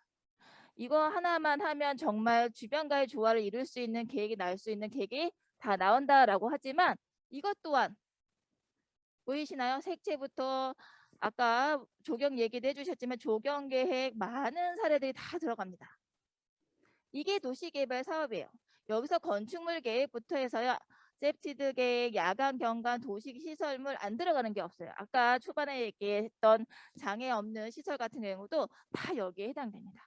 경관은요 조금 포괄적인 내용이 다 나온다라고 보시고 야간 경관까지 쭉 나옵니다. 자, 그런데 이거는 그냥 계획이에요. 이것이 정말 적용돼서 어떻게 변화되는지 우리가 사람이 가장 시각적으로 볼 수 있는 것은요. 시뮬레이션이라고 이야기합니다. 전후 비교를 하는데요. 자, 새로운 시설물이 들어갔을 때 모습이 어떻게 바뀌는지에 관한 시뮬레이션입니다. 그래서 경관이 최초에 나왔을 때는요. 이거가 가장 중요하다라고 이야기해서 기본적으로 들어가는 내용 중에 하나입니다. 그렇죠? 자, 그래서 이게 도시개발 사업할 때 쓰는 경관계획입니다. 두 번째, 건축물 경관계획 좀 사례 좀 볼게요. 자, 이 도시개발 심의가 끝나면 건축물 경관 심의에 들어갑니다. 이것도 다른 지역을 좀 예를 들었는데요. 자, 건축물 같은 경우는 아까에 비하면 저게 작죠? 아마 건축물 경관 심의는 도시개발보다 규모가 작습니다. 체크리스트 똑같이 있고요. 자, 어떠한 지역의 특성이 있는지 도시개발 사업하고 똑같이 법규, 자원, 어떻게 여기를 새로운 곳을 만들 건지 좀 더 다르다라고 보시면 건축 배치라든지 건축물에 관한 내용이 좀 더 구체적이에요. 어쩔 수 없죠. 건축물이기 때문에 동선 계획이라든지 그다음에 건축물 색채, 높이는 똑같이 가고요. 그다음 통경축 계획부터 다 나옵니다. 여기 보시면 조금 더 내용이 정리되고 건축물에 좀 고정된 내용을 알 수가 있죠. 지하 주차장 같이 색채가 좀 더 세분화되는 것을 알 수 있습니다. 자, 요괴 관건물 계획도 들어가고요. 사인 계획부터 야간 경관 계획 들어갑니다. 좀 더 구체적으로 나오겠죠. 자, 이런 거 같은 경우 나오지만 얘도 마찬가지로 결국 뭐가 나옵니까? 조망 경관 시뮬레이션 부분이 나오게 됩니다. 자, 두 개의 차이를 아시겠을까요? 자, 마지막으로 사회 기반 시설 사례 좀 볼게요. 사회 기반 시설도 앞에 내용이 많이 있는데 그 중에서도 사회 기반 시설 같은 경우는 경관 시뮬레이션 사업 전후 비교를 참 많이 하는 것 같아요. 엄청나게 케이블이 들어가는데 사업이 들어가는데 그거 강을 바다를 건너면서 어떠한 모습을 변하는지 똑같이 경관 시뮬레이션에 들어갑니다. 자, 그리고 관련 법규라든지 시설물에 관한 디자인 같은 거 사회 기반 시설 같은 경우는 이런 디자인 같이 연구가 되고요. 또 하나 야간 경관에 관한 얘기가 좀 더 나옵니다. 색채라든지 어떠한 방향으로 갈 건지에 대한 구체적인 내용이 함께 다뤄집니다. 또한 시설이기 때문에 인명계획부터 해서 조금 디테일하게 나오죠. 다시 본 사례로 가겠습니다. 자, 여러분 이 세 개의 사업을 보고 무엇을 느끼셨나요? 자, 내용이 다 다른가요? 자, 겹치는 항목들이 있습니다. 도시개발 사업 또는 건축물, 사회 기반 겹치는 항목들이 있습니다. 자, 그 내용을 좀 더 구체적으로 보면 계획의 한계라든지 심의에서의 문제, 결국은 경관 심의위원들분의 참여도에서 따라 다른 형상이 나타나게 됩니다. 자, 제가 이거를 개인적으로 느끼는 거 아니에요 라고 이야기하신다면 그렇지 않습니다. 제가 연구도 하고 계획도 하고 심의도 하고 또 학생들을 가르치면서 어떻게 이해를 시킬까라고 많은 연구를 통해서 많은 자료를 봤는데 가장 첫 번째 계획에서 문제가 나왔어요. 여러분 동의하시는 항목이 있으신가요?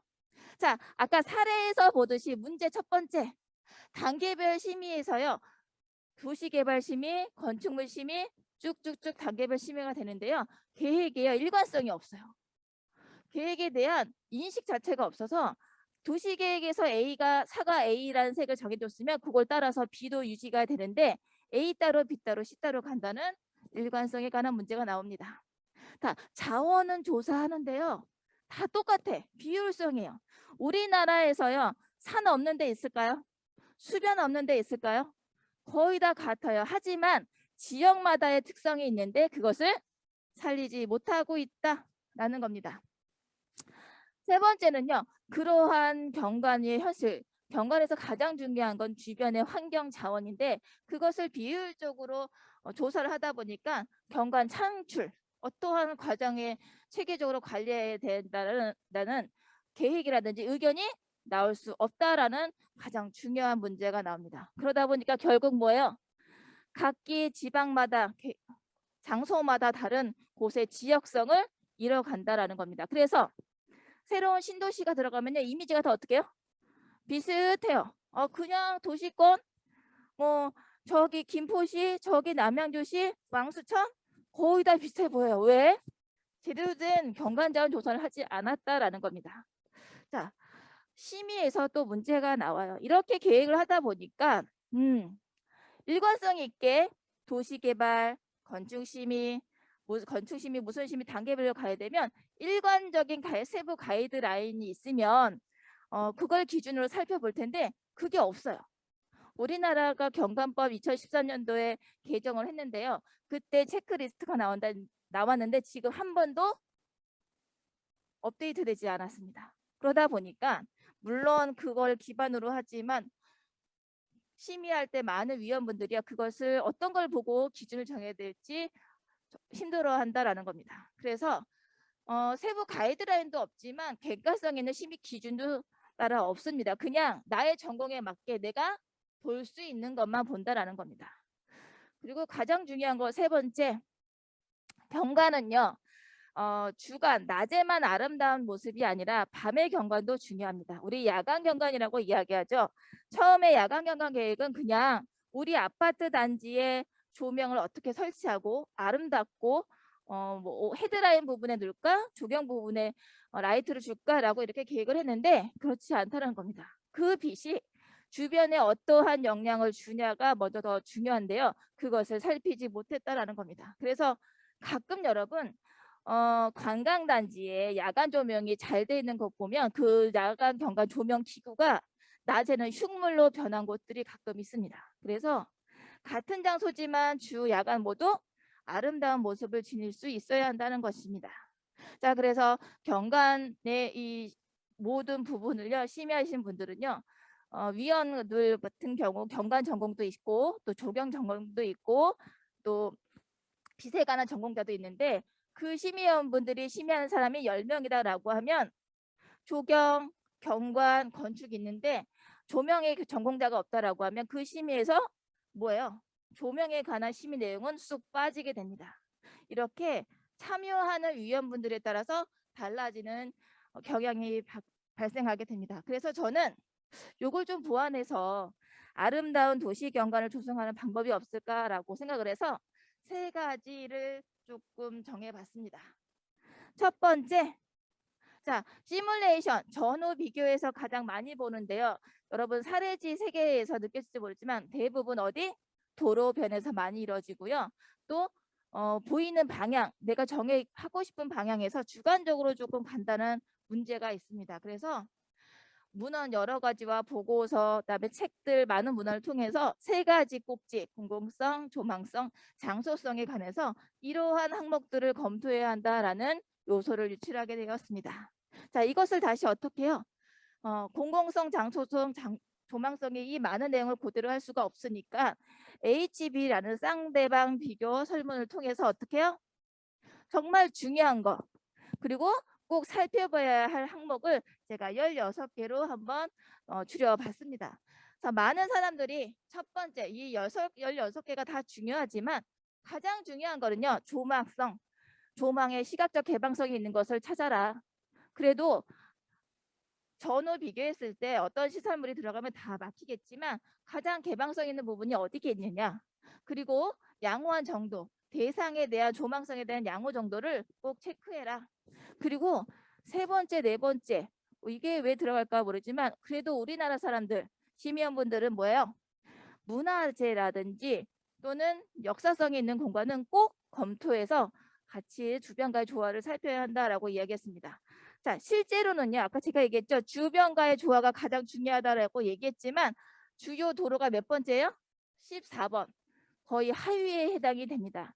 위원분들은요, 주요 도로보다는 이러한 중요한 사항이 많이 있는데 실제로 이루어지는 건 그렇지 않다라는 의견이 나왔습니다. 두 번째는요, 도시개발 사업에 대한 야간 경관이에요. 자, 야간 중요하죠. 주간도 중요하지만 그래서 야간은 그냥 우리가 조도, 휘도, 뭐 연속성 뭐 이렇게 생각을 하지만 그렇지 않아요. 법규도 따져야 되고 또 유형도 여러 가지가 있기 때문에 그런 유형을 검토를 해봤습니다. 똑같은 과정, 아까 조망점 설정할 때랑 같은 방법으로 H설문 쌍대방 비교를 전문가 했을 때 연계성, 유형성, 대상성이라고 16개 항목이 나왔고요. 우선순위 좀 볼까요? 첫 번째, 야간 경과를 하는데요. 경관법을 가장 우선순위를 따져야 된다. 지자체별로 경관법이 조금 달라요. 그래서 지자체가 정한 법을 먼저 우선으로 검토해야 된다. 두 번째, 광원의 기준입니다. 자, 세권도만이 아니라 연색성, 그다음에 광속비 모든 걸 같이 고루 조금 검토했으면 좋겠다. 세 번째, 여기 보시면 시점 거리에 따른 구분이라고 나와 있습니다.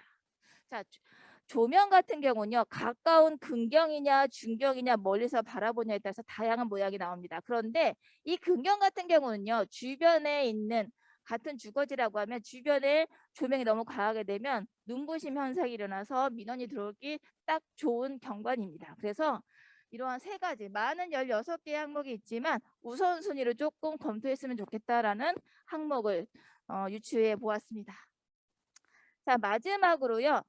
도시개발 사업도 있고 건축물 경관심의도 있고 사회 기반도 있지만 이 세 개의 사업 다 뭐예요? 건축물이 없는 건 없어요. 그 중에서도요. 건축물 경관심의는요. 조금 여러분 생각해 주셔야 됩니다. 왜? 도시개발 사업에서 건축물 배치라든지 높이가 나오고요. 건축물 경관심의에서 또 심의를 받고요. 이거 끝나고 또 건축 심의를 받습니다. 자, 그러면 건축물 경관심의 때 뭘 봐줘야 될까요, 여러분? 도시개발 사업에서 건축물 높이, 배치, 스카이라인 다 나왔어요. 그러면 건축심의도 있는데 건축물 경관심의는 뭐예요? 색채요? 건축심의서 봐요. 뭘 봐야 될까요? 유니버셜 디자인이요? 조경이요? 자, 많은 사람들이 자기 전공에 맞춰서 이야기할 수 있겠죠. 그래서 제가 고민을 하고 연구를 해봤습니다. 많은 보고서, 연구문헌, 법규, 체크리스트인 것을 다시 검토해봤습니다. 과연 이 중간에 낀 건축물 경관심의는 무엇을 경관의 심의에서 정말 다뤄줘야 하냐라는 겁니다. 그랬더니 18개 항목이 나왔어요. 그중에서 건축계획 항목, 외부 공간 계획, 그 다음에 5개 광고물 및 야간 경관 계획이라는 것이 나왔습니다. 자, 여러분 의외지 않나요? 1순위가 기존 보행자들의 통행 단절이 안 되도록 하는 주변 가로 체계를 우선으로 고려해야 된다라고 이야기합니다. 맞을까요? 주변과의 조화, 없는 시설물이 들어가는데 기존에 있는 보행자 도로가 통행이 단절이 되지 않게끔 가로 체계에 신경을 써야 한다라고 이야기했습니다. 두 번째 뭘까요? 자, 의외예요. 뭐 우리 유니버셜 디자인도 많이 하고 아까 장애 없는 설계도 많이 하지만 장애인 노인들을 위한 외부 공간 계획이 중요하다라고 나옵니다. 또 건축 계획하고 좀 다른 개념이겠죠. 세 번째, 좀 당연한 것 같아요. 획일적이고 과장되고 폐쇄적인 디자인 색채를 지향한다라고 이야기합니다. 자, 경관 색채의 가장 문제는요. 색채 범위가 너무 넓고요. 우리나라 국토가 비슷하게 생겨서 색채의 범위가 또 비슷하다라는 겁니다. 그래서 정말 취향적이에요. 심의위원이 A부터 B 10번부터 16 쓰세요라고 하면 거의 그대로 갑니다. 그래서 조금 이러한 그 건축물 경관 심의와 도시개발과 건축 심의 이 세 가지 심의에 껴있는 건축물 경관 심의는요. 우리가 좀 더 다른 시야에서 다뤄줘야 되지 않을까 하는 생각이 듭니다. 자, 제가 마지막으로 우리 지금도 대한민국은요. 아름다운 도시 경관에 다가갔다라고 저는 봅니다. 하지만 여기서 중요한 게 있어요. 자, 경관은요. 보는 사람, 시야에 따라서 정말 도시의 이미지가 달라집니다. 결국은요. 보행자가 느끼는 느낌이 중요합니다. 그래서 주변과의 조화를 이루게 경관 계획을 하는데 주, 야간 다 아름다운 도시 경관을 위해서는요. 일관성 있는 경관 계획 심의가 조금 필요하고요. 단계별로 이루어지는 경관 계획 심의 기준이 조금 명확했으면 좋겠다라는 생각을 합니다. 자, 그래서 아름다운 도시 경관 또는 이미지 구성을 위해서는요, 단계별 경관 심의 가이드라인이 조금 뒷받침됐으면 좋겠다. 두 번째, 항목별 구체적 체크리스트 기준이 있더라면 심의위원분들이 전공이 다 달라도 한 80%는 일관성 있게 가지 않겠냐라는 이야기입니다. 그리고 가장 중요하죠. 지역별 특성을 고려한 경관 계획과 심의를 한다라고 하면 대한민국의 아름다운 도시 경관은 정말 빠르게 다가가지 않을까 하는 생각이 듭니다. 하지만 이런 좋은 계획도요, 결국은 누구예요? 사람이 찾아가지 않고 사람들이 행복하지 않으면 다 의미가 없습니다. 결국은요, 계획하는 사람, 심의하는 사람, 또 이걸 관리하는 행정직 모두 사람들이 공감할 수 있고 공유할 수 있는 그러한 도시 계획을 하지 않으면 안 될까 하는 생각이 듭니다. 그래서 여러분 공감할 수 있고요. 뭐 어려운 거 아니야. 같이 뭐 과하게 이쁘거나 과하게 튀는 디자인은 아니지만 아름답네. 거기 가면 행복해. 라고 공감할 수 있는 그러한 도시를 만들면 조금 더 대한민국이 더 유명해지고 더 아름다운 도시로 이름을 떨쳐지지 않을까 하는 생각이 듭니다. 저는 오늘 여기까지 하겠습니다. 감사합니다. 네, 경관과 관련해서 자세하고 그 경쾌하게 발표해 주신 이임정 교수님께 진심으로 감사드립니다. 네, 그러면은 네, 바로 이어서 이제 발표하셨던 분들 앞으로 나오셔가지고 이제 질의응답 시간 혹은 종합토론 시간을 가져보도록 하겠습니다. 예, 질문 드리고 싶은데요. 예, 여기 말씀하시죠. 예, 저희 그 37페이지 저기 제출해 주신 그 자료에 보면 예, 37페이지에 이제 보도상의 장애물이라는 그런 사진 사례가 나와요. 예, 맞습니다. 예, 보도에 설치되는 장애 가능 시설. 그러니까 여기 보면 이제 분전방 같은 거죠. 예, 그다음에 예, 이제 자전거 거치대도 있고 그런데 예, 예, 근데 이게 이제 저의 생각은 그래요. 보도상의 장애물인 것은 분명한데 네, 좀 우리 같은 그 이렇게 일선에 있는 사람들은 좀 뭔가 좀 대안을 주면서 문제점을 좀 삼아야 되지 않는가. 그래서 맞습니다. 지금 이제 그 부사님께서 생각하시는 지금 보도상의 장애물을 어떤 식으로 조금 풀어가면 조금 더 긍정적으로 바뀔 수 있을까라고 혹시 평소에 생각하신 점 있으시면 말씀 부탁드리겠습니다. 예, 뭐 제가 평소에 생각한 것보다도 그 설계 방법이 있습니다. 그게 이제 그 배리어 프리 용어로 배리어 존하고 넌 배리어 존을 이렇게 보도상에서 나눠주면 된다고 이제 그 기준에 나와 있어요.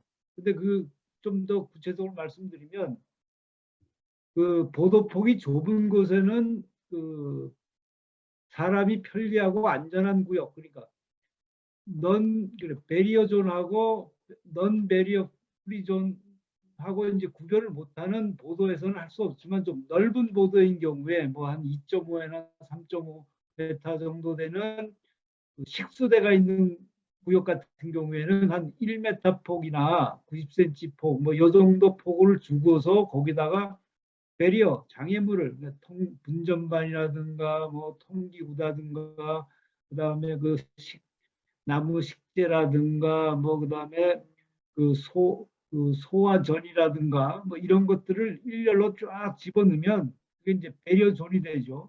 장애물 구역을 이제 집어넣으면은 그 나머지 구역은 이제 보행 안전 구역 또는 지대라 그러는데 이제 그렇게 설계를 하라는 게 이제 국내에서 딱 정해져 있어요. 근데 우리나라에서는 지금 보도 설계하는 사람들이 그 개념 없이 파도 쪽에 보통 이런 시설들을 마구잡이 뭐 예를 들어서 스트리트 퍼니처라고 일컫는 이제 여러 시설들을 그 폭과 크기를 이제 불일치하게 집어넣고 있는데 배리어 존을 만들어서 보통 이제 차도 쪽에 상가라든가 주택 쪽에도 집어넣지 말고 차도 쪽에 한 1m 내외의 공간을 띠 모양으로 줄띠 모양으로 쫙 집어넣으면 이제 되고 그다음에 이제 자전거 도로가 있는 경우에는 차도 쪽에 자전거 도로를 넣고 그다음에 그 사람이 다닐 수 있는 전유 공간에 보행 구간을 넣고 이제 이렇게 설계하라는 게 이제 BF 설계의 기본 원칙입니다.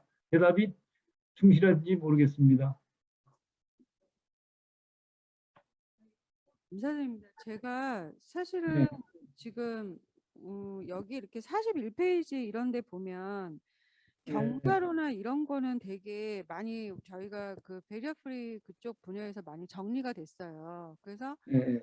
경관 심의를 하거나 여러 가지 심의를 할 때 좀 따르도록 할 수 있는 게 많은데 지금 오늘 저희가 우연히도 4명 중에 그 3분이 발표하신 내용 중에서 정말 우연히도 워커블 그런 보행로에 대한 그죠? 워커블에 대한 이 점이 정말 저희 서로 협의하지 한 거 일도 없었거든요. 서로 바빠서. 그럼에도 예. 불구하고 일치했다는 게 너무 소름 돋죠. 그렇네요. 저도 그런 거 느꼈습니다. 예, 너무 소름 돋을 정도로. 네. 그래서 이제 제가 이제 여기 보면 제가 다른 자료 예, 이경 이제 예. 부사장님께서 못 들으신 것 같아서 정말 예, 저희 4명 중에 3명이 약속이나 한 것처럼 이런 예. 보행로, 워커블에 대해서 어떤 일치점을 봤다는 게 너무 신기하고 저기 예. 너무 고무적인 일인데 아까 말씀드린 37페이지 제가 질문 드린 것처럼 지금 또 그리고 답변해 주신 것처럼 좀 다른 자료에서 보면 조금 조금 좀 더 명확하게 제시 줄 수 있는 뭐가 조금 비주얼적으로 한 게 있으면 저희가 그 걷고 싶은 거리, 워커블이 가능한 그런 도시에 좀 더 발전할 수 있는 그런 계기가 될 것 같다라는 어떤 희망을 본 그런 자리였다고 생각됩니다. 네. 예, 저도 동감을 합니다. 그래서 이제 워커블 그러니까 이제 억세서블 이제 우리 이제 BF에서 그걸 억세서블이라고 그러거든요. 그래서 뭐 휠체어 장애인이든 노인이든 아니면 이제 임산부든 워커블 해야 되고 이제 억세서블 해야 되는데 특히 이제 보행 공간에서는 이제 그 워커블 해야 되겠죠. 그래서 그 워커블 공간 내에 시설이 들어갈 때 접근 가능한 억세서블한 것을 이제 하자는 게 이제 배리어 프리 개념인데 아까 그 이 교수님 저 말씀하신 것 중에 이제 건축물 경관 심의할 때 주요 그 우선순위가 이제 외부 공간의 어떤 연속성이라든가 노인 장애인들을 위한 이제 특별한 배려를 해야 되는 것이 경관 심의에 상당히 중요한 목표다라는 것을 이제 연구 자료로 발표하신 거 보고 저도 이제 상당히 고무가 되고 깜짝 놀랐습니다. 그리고 이제 하천 워터프론트에서 이제 각종 기반 시설을 왜 이렇게 단절하느냐 이제 이런 문제는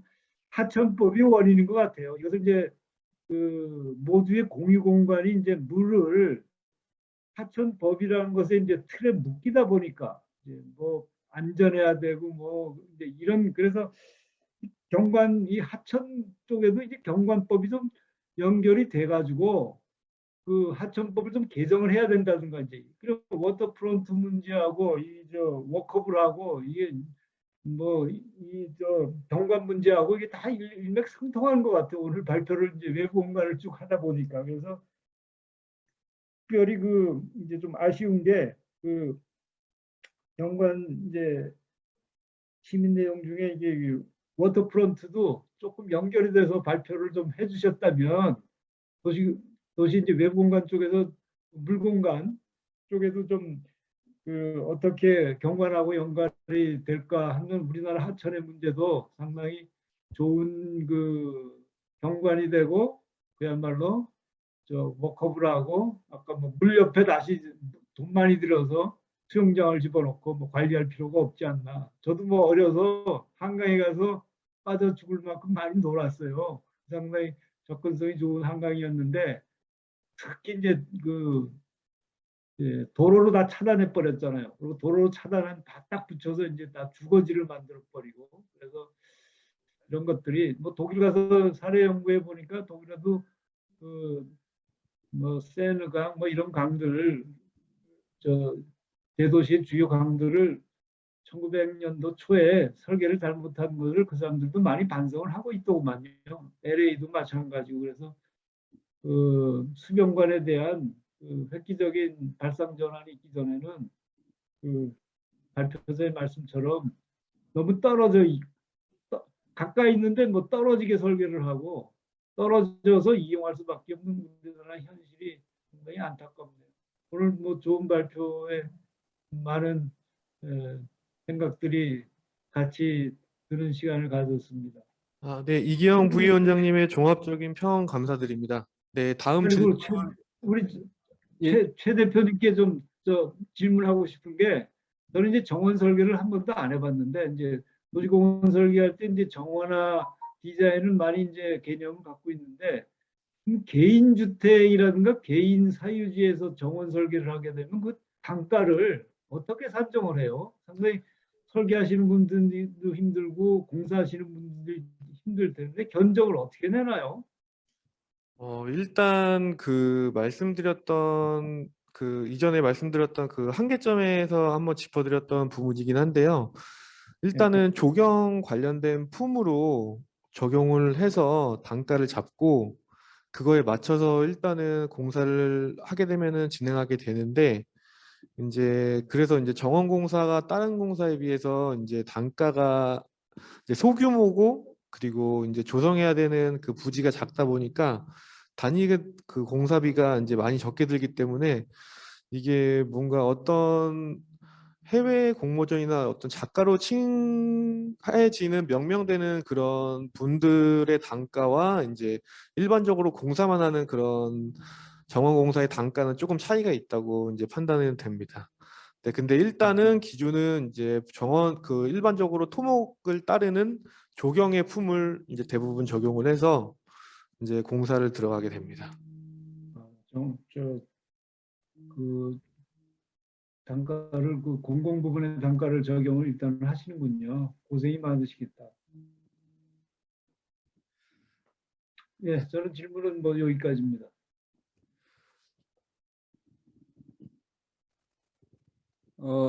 예, 말씀을 드릴까요? 이기영 부위원장님, 예, 예, 접니다. 아니 오늘 보니까 아주 예. 화면빨을 너무 잘 받는 것 같습니다. 그렇습니까? 오늘 출근 못하고 집에서 식탁에 앉아서 예, 발표를 하고 있습니다. 열심히 하고 예, 있는데 부족함이 많습니다. 위원장님 여담이었고요. 예. 원래 우리 부위원장요, 워낙에 이 BF에 대해서 우리나라에서는 그 뭐 학식이 너무 높고 익히 알고 아유, 있습니다. 예. 다른 게 아니고 지금 제가 어제 와서 지금 엑스포 이쪽에 이제 호텔에 지나가는데 오버브리지가 있습니다. 예, 그 지나가면서 우리 새 의원님들끼리 제가 이런 얘기를 했습니다.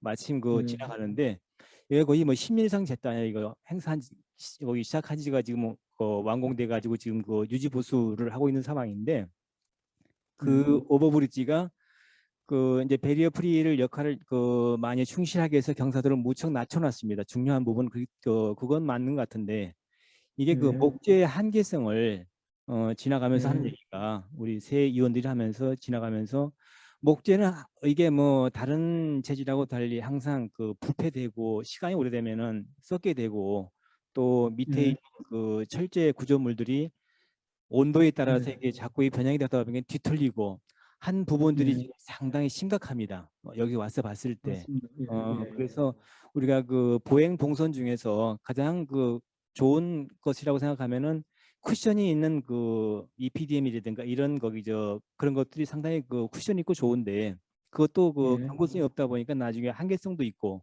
또 나중에 그게 폐기물 처리 부분도 많이 나타나고 이런 부분이 있는데, 혹시 우리 부위원장님께서 이런 목재라든가 이 데크 동선이라든가 이런데 혹시 어떤 재질이 좋은가를 한번 생각해 보신 적이 있는가요? 그래서 제가 이제 그 BF 심의를 한 2,000건 이상, 뭐 기억으로는 하여튼 한 3, 4천 건을 심의를 했어요. 그런데 이제 우리나라 설계하는 사람들이 최근 뭐 한 20년 전부터 목재에 대한 선호가 상당히 높잖아요. 근데 아까 설명드렸듯이 제가 이제 제 책에 목재를 안 쓸 수는 없는데, 목재를 쓸 때는 상당히 세심한 주의를 기울여야 된다, 이제 이런 설명을 이제 하고 있는데, 아까 이야기 드렸듯이 목재는 이 수축 팽창 계수가 다른 재질하고 만나면 이게 원격이 다르고 또 흡수율이 다르고 또 마모성이 있기 때문에, 평평한 곳에서는 이 뒤틀림하고 이제 튀어나온 문제만 잘 한 5년 정도마다 이제 수시로 부분적인 보수를 하면 되는데, 예를 들어서 이 계단 같은 데는 또 이게 우리나라 겨울에 눈비 오고 나면 이제 미끄러운 문제가 이제 많이 발생해서 또 이제 많이 닳고 그래서 이제 이 BF 기준에 맞게끔 목재 계단을 이제 산지에 쓰는 거는 상당히 좀 위험하다고 봐요. 그래서 위원장님 말씀대로 목재 쓸 경우는 할 수 없이 쓰고, 그 다음에 이제 그 보행 공간에서는 이제 노인들이 우리나라 인구의 이제 25% 되기 때문에 탄력적인 재료, 이게 고무 재료를 이제 많이 쓰는 걸 좋다고 보는데, 이제 고무 재료를 이제 도시에서 관찰을 해보니까 목재보다 오래 가는 것 같아요. 목재는 5년 지나면 이제 막 문제가 생기고 지방자치단체 그 담당자들이 보수 때문에 신경을 엄청 쓰거든요.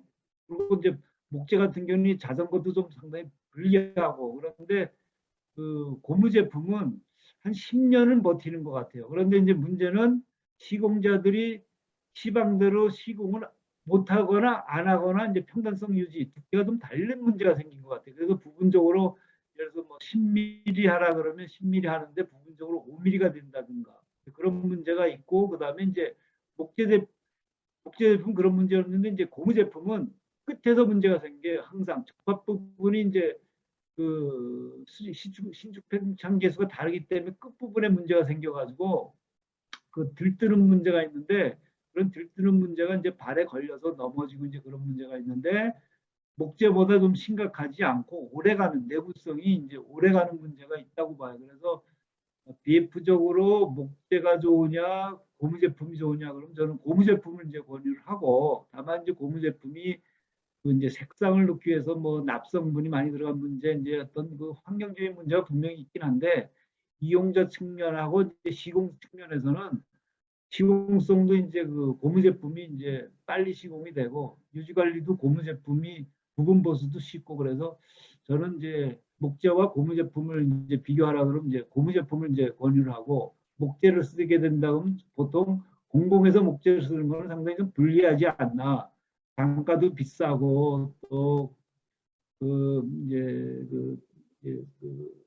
또 목재라는 게 또 이게 다 산림자원인데 결국은 이게 또 친환경적이라고는 보질 않아요, 목재를.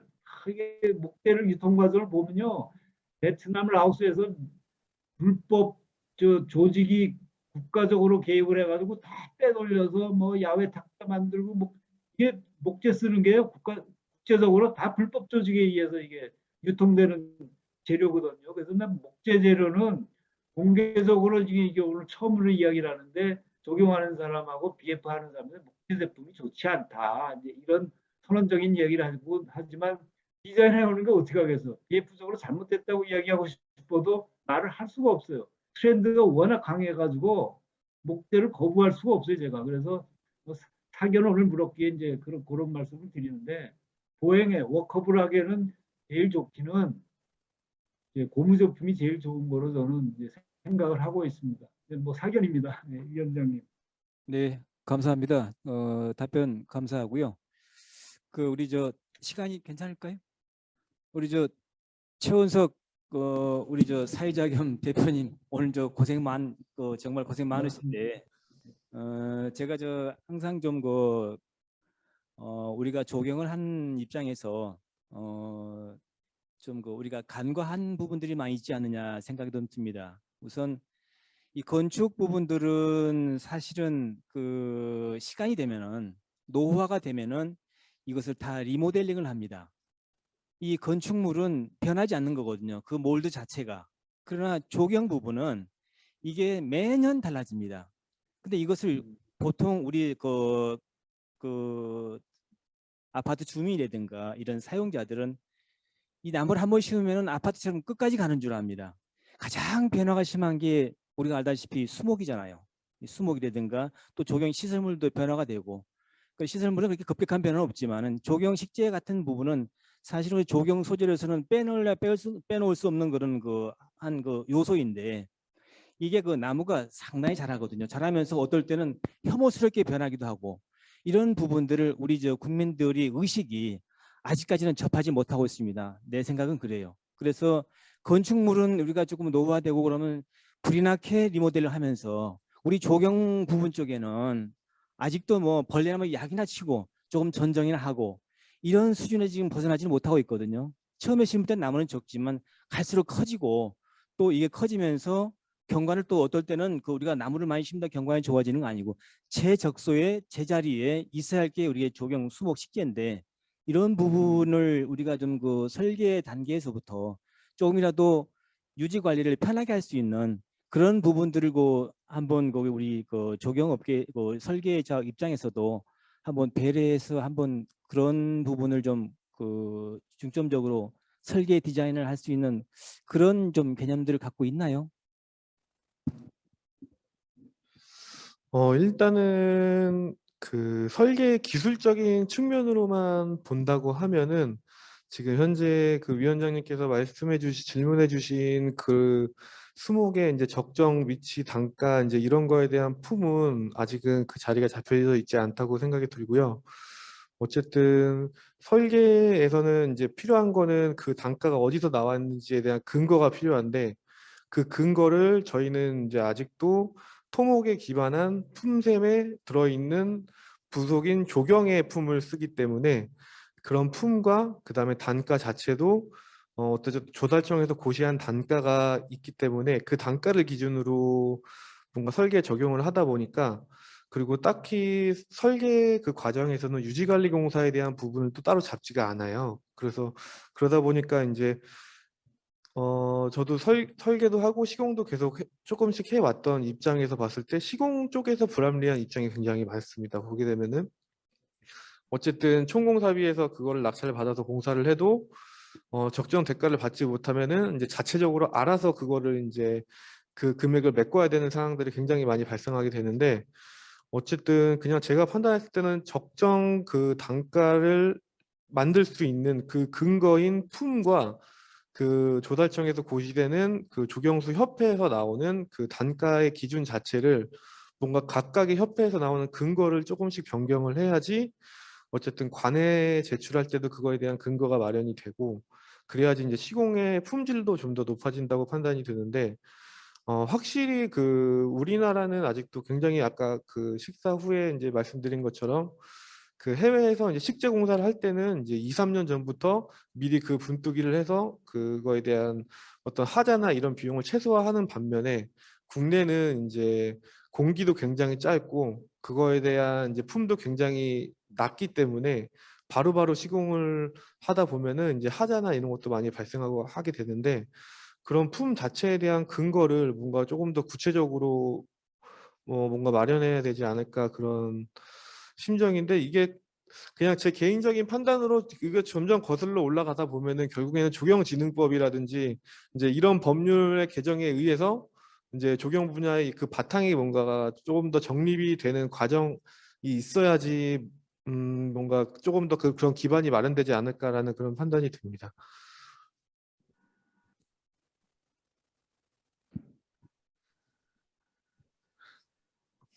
네, 또 질문이 있으십니까? 아, 네, 잠시만요.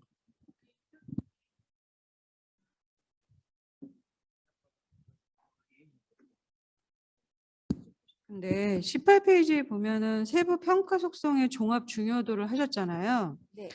이거를 하실 때 아까 말씀 중에 여러 가지, 그러니까 몇 가지를 다 조사하셨다고 그러는데 대략 몇 가지 정도 그게 이제 각 자치구의 그 경관 뭐 체크리스트였나요? 아니면은 뭐 건축이나 뭐 이런 걸 다 포함하신 체크리스트였나요?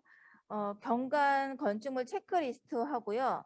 그다음에 그 영구 문헌의 그 아, 와 그다음에 법규 이런 걸 다 법규. 검토했을 때 총 96개 항목이 어, 나왔습니다. 그래서 그 96개 항목을 다 할 수 없고 1차적으로 그 항목 중에서 설문을 통했습니다. 전문가 120구를 돌려서 무엇이 중요한지 그 중에서 18개 항목이 나옵니다. 그 18개 항목을 다시 쌍대 비교 중요도 분석이라고 해서 H 분석을 하면 이 18개의 항목이 어떤 게 중요하고 가중치의 이 중요도 점수가 나와요. 그래서 순위가 나오는데 이거는 이제 18개 항목을 다 똑같이 적용할 수가 없으니 1순위, 2순위를 참고해서 가이드라인을 썼으면 좋겠다는 내용입니다. 이게 일반인한테 하지는 않았고요. 뭐 공무원, 그다음에 엔지니어링, 그다음에 관련된 교수님들, 연구원들 이렇게 요 업무를 보시는 분들을 다 위주로 했습니다. 그래서 이게 100% 정답이라고 할 수는 없지만 그래도 가이드라인을 하는데 도움이 되지 않을까 하는 연구를 통해서 나온 결과입니다. 정말 고무적이고 너무 좋은 내용이라서 진짜 기대 이상의 너무 감사드립니다.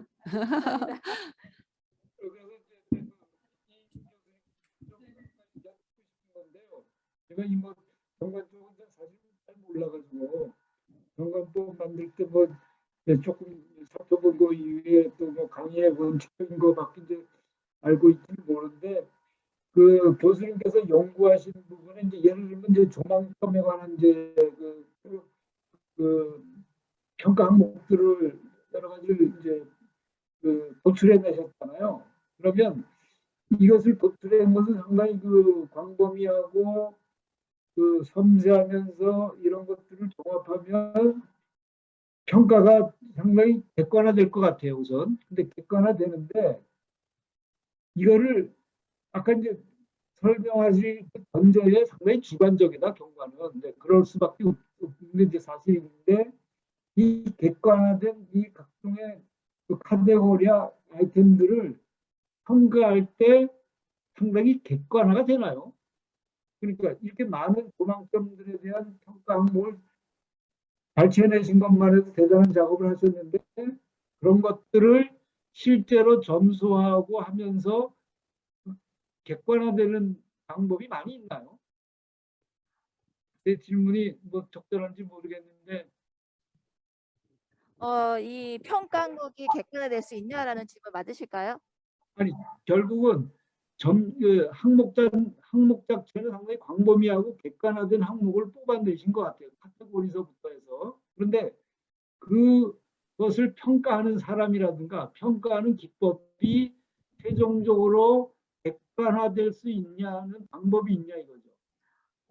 그 그러니까 조감, 네. 심사위원 뭐 평가하는 사람들이 상당히 주관적인 것일 수 있다는 걸 전제로 깔고 이제 접근을 하셨고 또 중간에 상당히 주관적이라고 설명을 하셨는데 그래서 객관화하기 위한 노력으로 이제 이런 연구를 하셨는데 최종적으로 이런 것이 그렇게 평가될 때 객관화를 많이 시킬 수가 있어요. 네, 조망점 검토를 할 때, 시뮬레이션 할 때요, 계획자가 네. 조망점을 지점을 선택을 하는데, 선택할 때 도로변만이 아닌 지금 여기 나온 항목을 위주로 농경지가 있으면 농경지도 조금 하고요.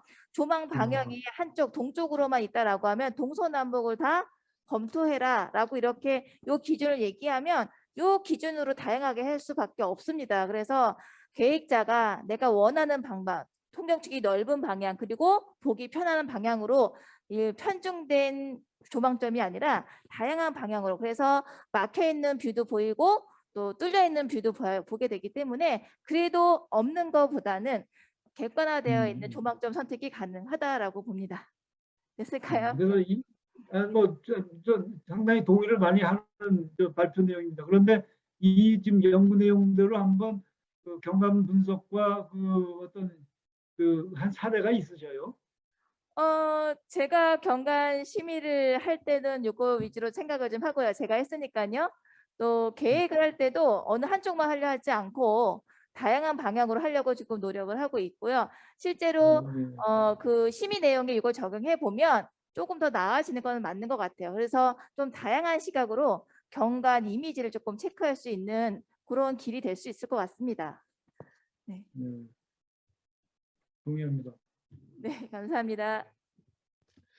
네, 이제 좋은 답변 감사드리고요. 이제 시간 관계상 이제 마지막으로 이제 저희 위원장님이신 송희문 위원장님의 이제 마무리 인사를 듣고 이제 저희 세미나를 마무리 짓도록 하겠습니다. 네, 수고 많으셨습니다. 제일엔지니어링 이기영 부서장님, 조경기소 사무소 최원석 대표님, 아이비전주 주미혁 대표님, 삼육대 이임정 교수님, 긴 시간 대단히 수고 많으셨습니다. 오늘 건축 조경 경관이어 세미나가 끝까지 잘 지켜봐 주신 존경하는 학회 회원님 다시 한번 감사의 말씀을 드립니다. 건축의 성장 발전만큼이나 조경과 경관 부분도 양적, 질적 성장을 이루고 있는 것 같습니다. 그러나 그에 따른 후속 조치로 특히 조경 같은 경우에 유지 관리가 쉽고 양호한 경관이 오래도록 만족될 수 있도록 설계 단계에서부터 접근이 필요하다고 생각됩니다. 우리 위원회 임무를 끝까지 도맡아서 수고해 주신 최원석 대표님 대단히 수고 많으셨습니다. 감사합니다. 네, 긴 시간 정말 수고 많으셨고요. 네, 안녕히 돌아가시기 바랍니다. 감사합니다.